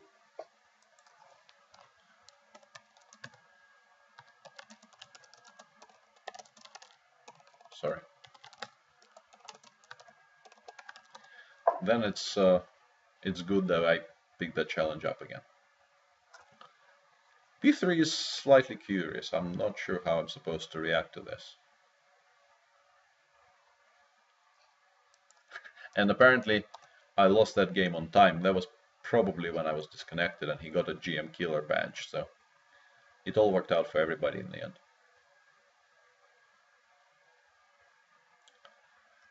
Yeah, I'm not sure if I should go bishop g4 here or not.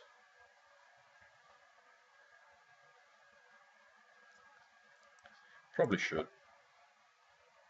Because allowing him sort of a free opportunity to go bishop c4 feels a bit wrong. But I still feel that, you know, his setup has a lot of merit because he will put the bishop on b2, and I will have serious issues with developing my f8 knight. Oh, knight. Yeah, I'm going slightly crazy. I overestimated my, the level of my current sanity. F8 is not a knight. Okay. I need to play around this somehow, or maybe I should just. Yeah, I'm not playing around this. I'm actually giving him the g7 pawn. If he takes it, I will have some play on the king's side, and if he doesn't take it, I will castle king's side, and the whole matter will be closed. I think that's the most sort of time-efficient way of dealing with the problem that presented itself. Even more sense. I mean, bishop d6 was another possibility, but my major concern there was if he goes something like h3, I need to retreat with my bishop to probably h5. Although maybe I should have played bishop f5 actually. I'm not sure. But my point is, with the bishop on d6, something like bishop c4 would be very awkward. Especially maybe after g4, bishop g6, bishop c4. If you imagine the position we have on the board right now, but with the bishop on d6, then g4, bishop g6, bishop c4 actually captures the queen in the center of the board, which I think is quite beautiful. So now we have a gambit, as people, sort of by popular demand, we have a kind of a gambit. And I might actually be threatening rook takes g2 here, although I am not entirely sure I am. But you can't really waste tempi like this here. I think this is way too optimistic. And the bishop does belong on d6, and now I can play it. And with the bishop on d6, I am almost entirely certain I'm threatening rook takes g2. Hoping to have a chance to show you why. Yeah, it doesn't really matter. I can even do it here. That was kind of my point.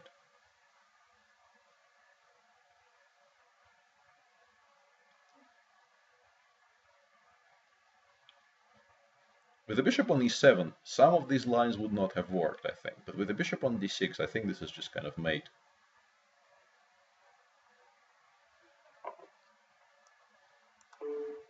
Because I give a check, and then I go queen f5.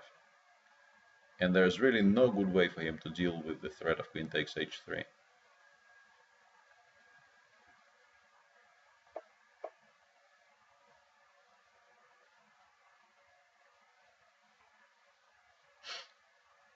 I mean, it looks like he can play knight g1. But after knight g1, I have this very nice little move, queen f4, which is mate in 3 or 2, 3, 4 actually, sorry, because there's bishop b5.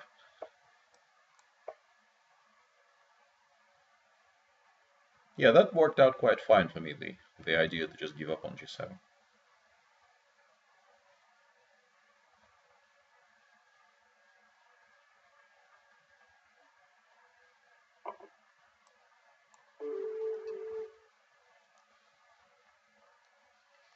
Okay.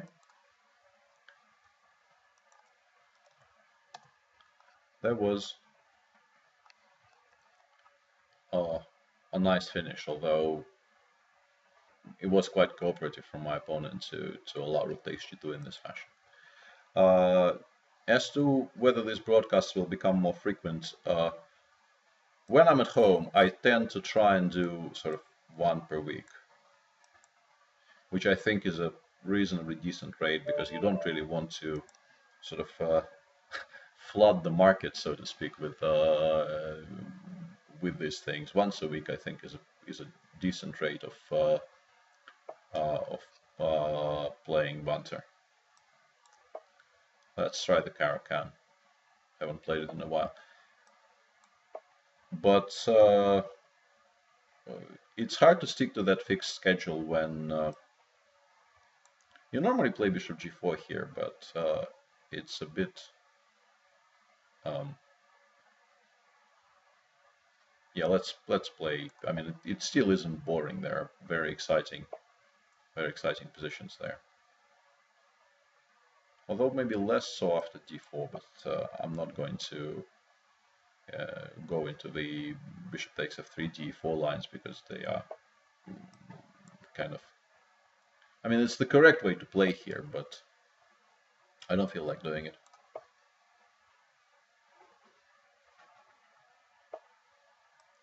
This is definitely more exciting from the black side because you get this kind of a very sharp structure. I will get the c5 break in, and you know, we get a position which is much more fun to play from as a black player than, you know, your typical sort of Rubinstein structure with the d5 and e4 pawns exchanged, and white is extremely solid there. I'm not saying I'm better here or anything. I'm quite obviously not, but at least, you know, this is a complex strategic position where you can try and create something. As for, you know, the schedule of the bunters in the following weeks, I will most likely do another one towards the end of next week, and maybe one more until maybe one more in 2015 is what I'm trying to say. Words are slowly deserting me, which is generally a sign that I should think about wrapping things up. It's not bad at all. People are telling me Nigel played this with white. It's not bad at all. I'm not saying what he did is a misplay of any sort.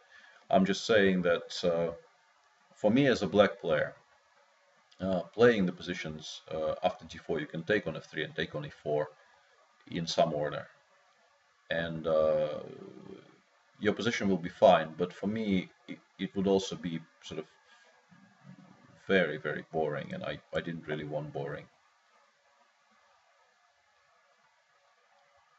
So I stuck with that. I mean, with this, not with that.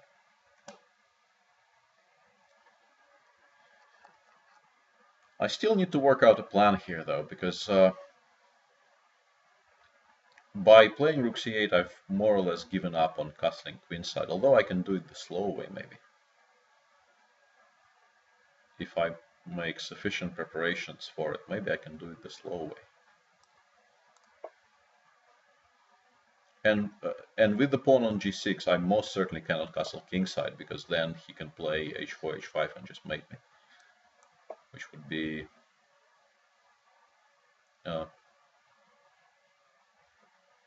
it's not a desired outcome, let's put it like this. Yeah, I don't know if I should be worried about him playing knight c5 check.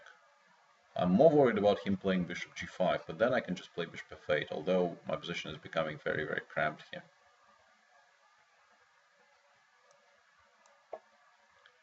But having started with this plan, I think I should continue on that road and continue, evacuating my king towards b8.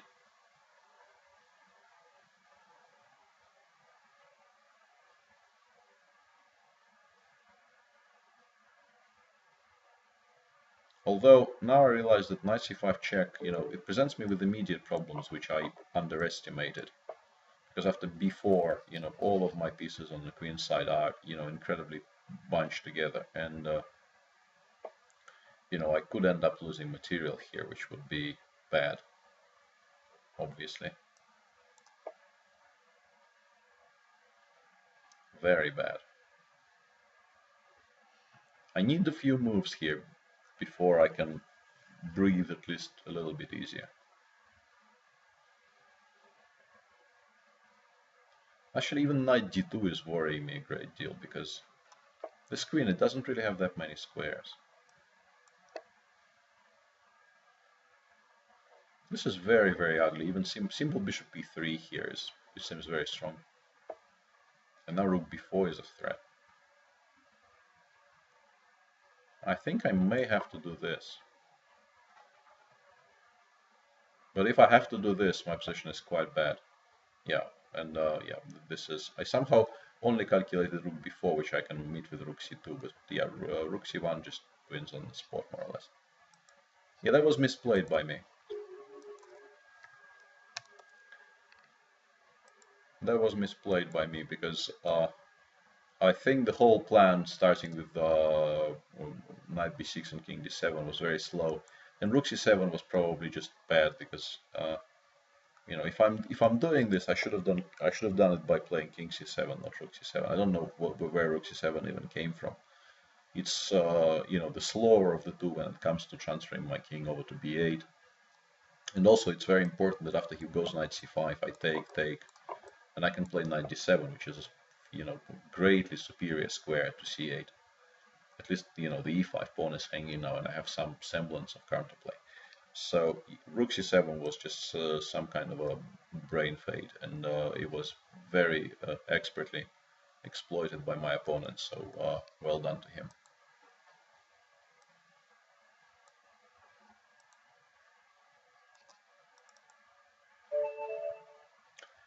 Okay, let's call for, let's say, 4 more, starting from this one. Nobody seems to be playing second e5 against me today. I mean, first e5. So it becomes almost impossible to play the Evans. I would say, frankly, completely impossible. Queen c7 gives me more leeway here. I can even maybe go c4.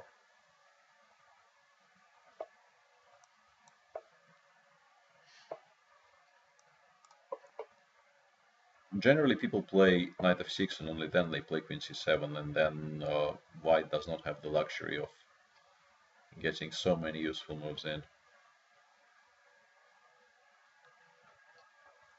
Although I may have misplayed it a little bit, because now I wanted to go bishop b3, but then you can take on c3 and go knight e5, and that seems to be quite acceptable for black.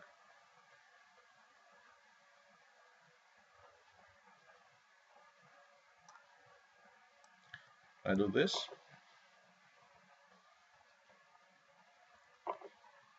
Yeah, b takes c6 I didn't really consider fully, but my idea remains the same. I want to go knight a4, creating what I think is a very unpleasant threat of c4, c5, and trying to use the fact that his bishop is slightly stranded on b4. Sorry, losing my voice there. I'm trying to exploit the fact that this bishop on b4 is sort of left behind a little bit. In reply, he wants to start some kind of counterplay on the king side connected with knight g4, which is a sort of a decent idea in theory, but in practice yeah, he will have to give up on that quite fast. And now I have a number of, very attractive options. And I think this one actually wins material.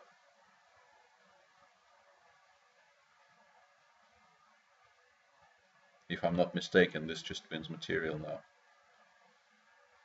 And as I said that my live stream producer says I've lost internet connection, so quickly tell me if you can still see the stream. I would really like to know if you can still see the stream.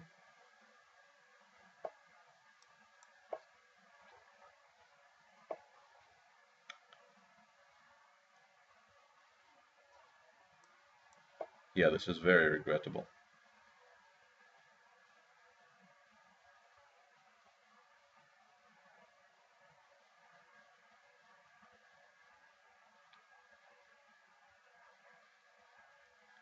I will finish playing this game because, well, it's been an interesting game, and also I think I lost the previous one on time when it crashed and I stopped the stream.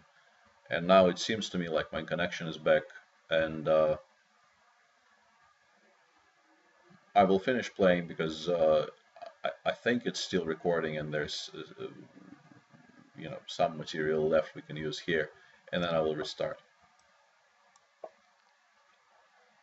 And as I said, after c5 d6, e5 is a nice little tactic which should allow me to pick up the the stranded bishop on.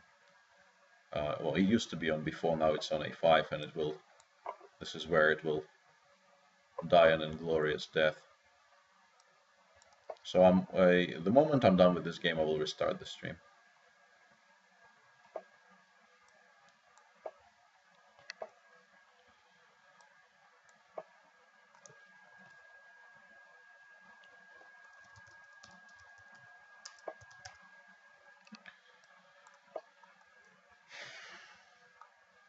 This is a reasonably easy technical task now, because not only am I a full piece up, but also most of black's pieces on the queen side are not really participating in the game anymore. Okay, good. So we've won that. Hopefully, I'm back. Sorry about that. I did win that game. We crashed somewhere around here, and there was a nice moment which I want to show you, assuming you can see me. My opponent went d6 in reply, and here I spotted a nice little tactic. I went e5, hitting the knight on f6 and more or less forcing him to take on e5. And now that the pressure is gone from the c5 pawn, I can play a3, and this bishop on b4, which I was talking about before the stream crashed, it's getting lost in every single line, I think. So I managed to pick it up and win later. So 3 more games, I think, for tonight. Let's try and make them as memorable as possible.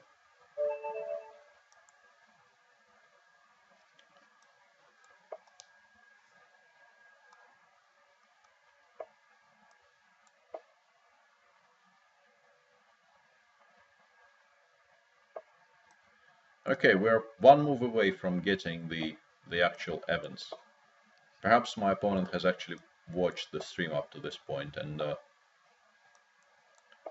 knows I've been, itching to play this opening. Hang on a second. This is not really supposed to be. I think, the fashion right now is to reply to d4 with d6. I think this is supposed to be a much less clean solution, although this is very possibly also quite playable. I have a number of options here, but I think I'm supposed to take. Black goes d5, takes, bishop a3, bishop e6. Yeah, this is some kind of a theoretical position, which I think is also fine for black, if I remember correctly, actually.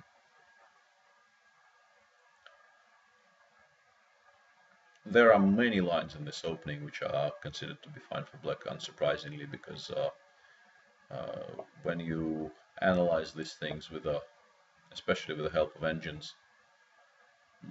Engines do tend to suggest ways for black to, handle the initiative quite well and, deal with the threats white is trying to generate. I'm not sure about bishop b6 though. I have a feeling this may have been a mistake. I liked queen d7 much more because the bishop on a5 was serving an incredibly useful function. It was stopping both knight c3 and potential rook e1 checks later on. And now that it's on b6, I have all these moves you're seeing now, which simply weren't available to me a moment ago. Because the bishop on b6 was serving as an incredibly efficient deterrent. I actually think I'm completely winning now. So two moves from the position which I thought was quite decent for black. That was 2 moves ago. Now I think my position should be just sort of technically winning, because there's just no way to deal with the threats. If he goes bishop d7 here, I play rook e1 check. The only legal move is knight e7, and then there's a variety of ways to pick up a great deal of material. And if he goes c6 here, the cleanest way to win, I think, is bishop takes d5, bishop takes d5, rook e1 check, and then after bishop e6, there's a very nice touch. There's a move d4, d5 with using the double pin. I think we will see it on the board, so I'll stop speaking for a second. Yeah, this I think is the best try, but it still loses. Rook e1 check. If he goes king d7, knight takes d5, picks up a whole piece.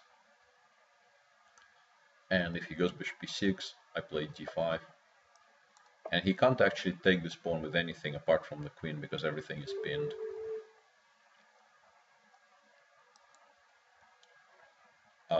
So 2 more. And that was actually a pretty decent advertisement for the Evans Gambit, because up to here I think this is all theory, and if he goes queen d7 here, I suspect he's doing quite well. I'm not completely sure, but I have a feeling it's quite possible I actually already misplayed this, and because I can't really see what I'm supposed to play here even.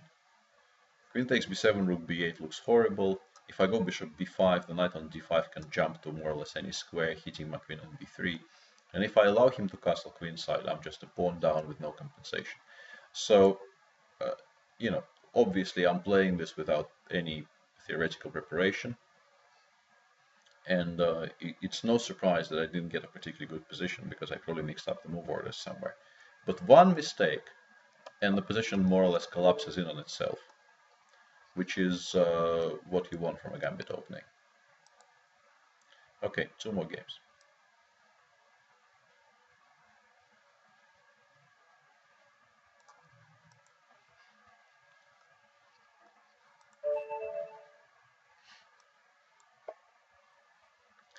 No, I don't think the Evans Gambit is a sneak preview of what you will see in the candidates.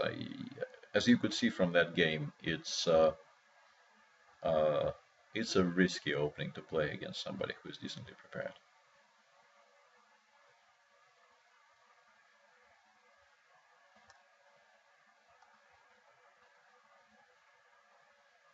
Hoping this one will start, because we don't really want to spend too much time on challenging people who are understandably away from keyboard, because you can't really, it's difficult to stick around for the full 2 hours when you don't know if you will get your game or not. Okay. I actually lost some rating doing this today, which is unsurprising considering the amount of games I lost in the early parts of the stream. Who is that with a 2800 rating? I should know, I think. A 3-minute game against somebody rated 2800. That is a challenge. Okay, more kings Indian.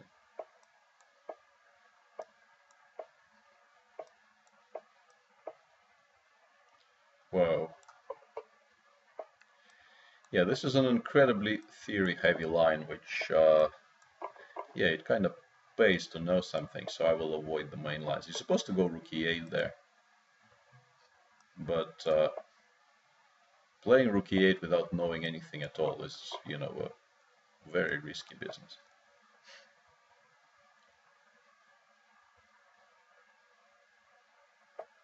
Yeah, I don't know. I think rook e8 here might be a move I will regret later on. I'm not sure why he is allowing me to play b5. That seems slightly confusing to me, because he could have gone a4 and stopped it altogether. But I still like white's position. If I'm entirely honest with myself, I probably would much rather be white here than black. Because, you know, white's place, you know, quite understandable. He will go... Probably should go bishop f2 here, because I threatened b4 followed by... Yeah, this is a correct move. And now...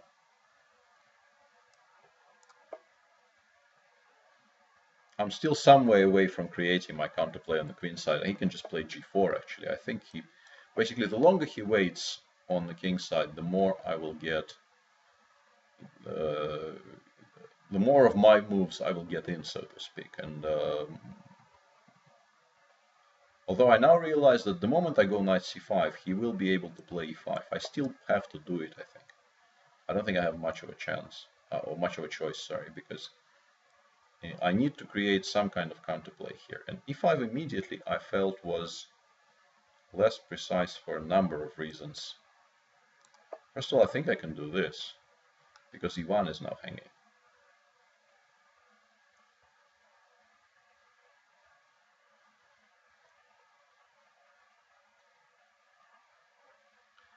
I played, well, played I think is a very strong word. In reply to a question in chat, I played some Go when I was a young school kid. Somebody gifted me a set of Go stones and the rules. And I tried learning the game, but obviously I was no good at all, and I had no training and nobody to play against. So I never actually picked up the game. I know it's a very, very beautiful game, and lots of, well, I don't know about lots, but I think chess players generally these days, they are becoming more and more interesting in the Oriental games, which are sort of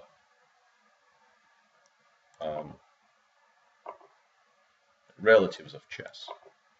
Shogi, for instance, I think Peter Heine Nielsen just became some kind of a sort of analog of. I don't really understand the shogi ranking system, but I think he was just awarded a very high rank in shogi. Actually, I'm not sure. I probably should have taken on g7 anyway. I don't like this. I think that was too greedy. Although, of course, I mean, my position is still good, but I think from a practical standpoint in particular, it was better not to let this bishop leave. It was better to have, you know, less extra material, but more comfort, so to speak. But I should still be winning. It doesn't really matter objectively. But and yes, Go is a very beautiful game and a very interesting game, but I'm not good at it. Yeah, more or less any move here wins, but 95 I think is the most efficient. Just blocking this bishop off altogether, and I'm now a full rook up, and there's really no counterplay. And I'm also a minute up on the clock, so I shouldn't really lose on time. Okay, and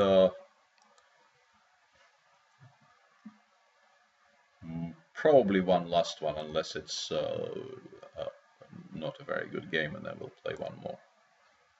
Let's play another seemingly very decent player, but a 5-minute game, which will give me more chance to explain, hopefully. Yeah, and people are trolling me in chat. Please, I mean, trying to tell me that baseball is a better game than cricket is a poor troll, frankly, because we both know it's not true, and it's just an insult to our collective intelligence when you say this.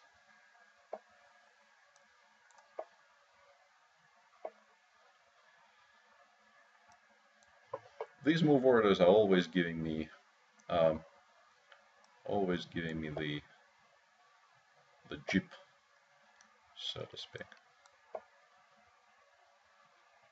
I keep on mixing up what I'm supposed to do where, but after bishop g6 I'm fairly sure that now I have enough time to play knight h4.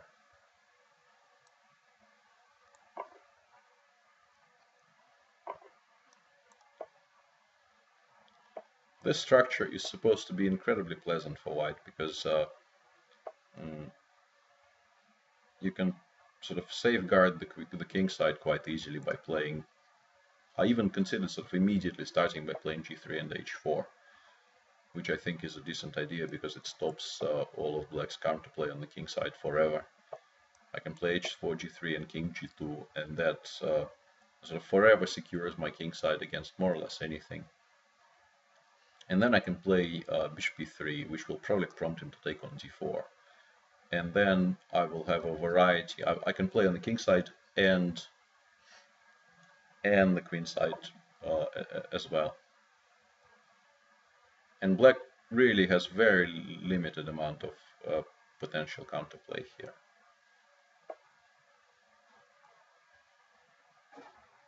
I mean, king g2 is not really even necessary, but I just feel, you know, my position is much tidier having played that. And if black starts something connected with f6, his position should just sort of fall apart. I'm just trying to figure out how to go about this in a more efficient way. I can play bishop d3. I can also just take on f6, and there is also, in these types of positions, it's always incredibly attractive for me to try and calculate something connected with c4, because if I break open the center, black's position should just sort of collapse under its own weight. But I will wait for a move. c4 is also very interesting here. c4 is sort of always interesting in these types of structures. But I don't think I need to hurry.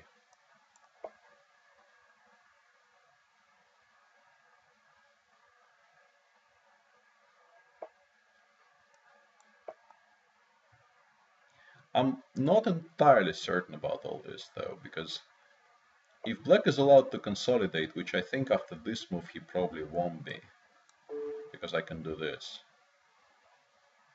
But if he was allowed to consolidate, I think this would become a much less clear position. But now I should just be breaking through.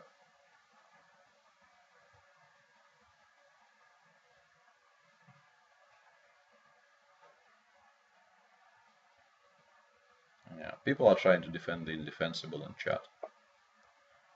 Seriously, guys, it's not going to work for you. I like baseball. I'm not, I'm not, a baseball hater of any kind. It's just that, and look what you made me do. I think queen g4 is a mistake, and now if he goes knight f6, I'm no longer completely convinced I'm winning, which is incredibly sad, because if I spoil this game, it will be a huge waste. Yeah, almost any other square would have been better.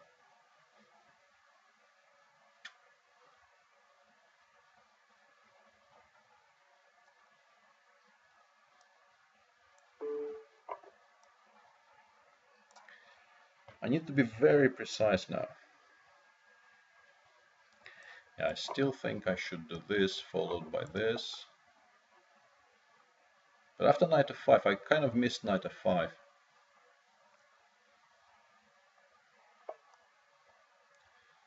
And now yeah, this is now very tricky, because I can play bishop g6, queen takes d5, but then, yeah, I think I should still do that.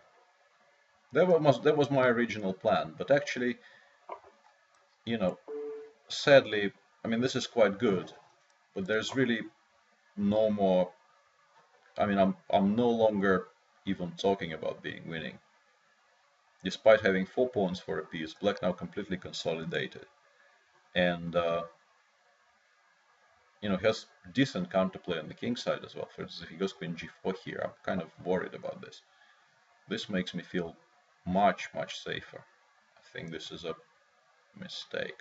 I still need to play carefully, but he really should have gone queen g4, creating a huge threat of knight takes h4 check. And considering the only check I had was queen c7, there was nothing for him to be worried about.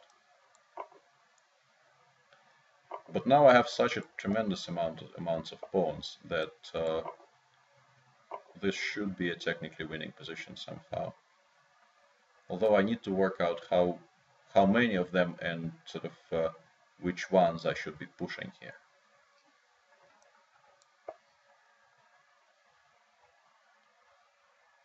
I'm not entirely convinced by this move, to be honest. I think this may have been a mistake.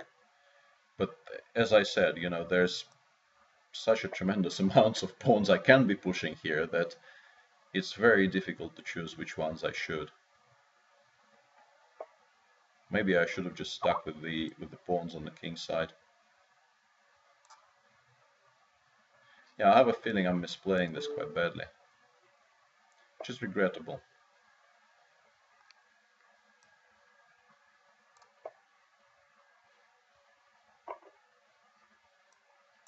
Hang on a second.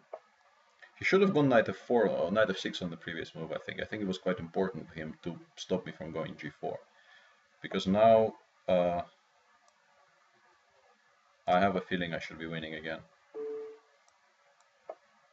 I mean, if I get g4, g5 in, it will be very difficult for me to imagine I'm not winning, because I mean, the a pawn kind of guarantees me from any kind of sacrifices on g5, and well, if he doesn't sacrifice on g5, then my position is just overwhelming, and now I can pick up the piece by doing this, and I end up in the rook endgame with three pawns up, which is frankly one more than I need here.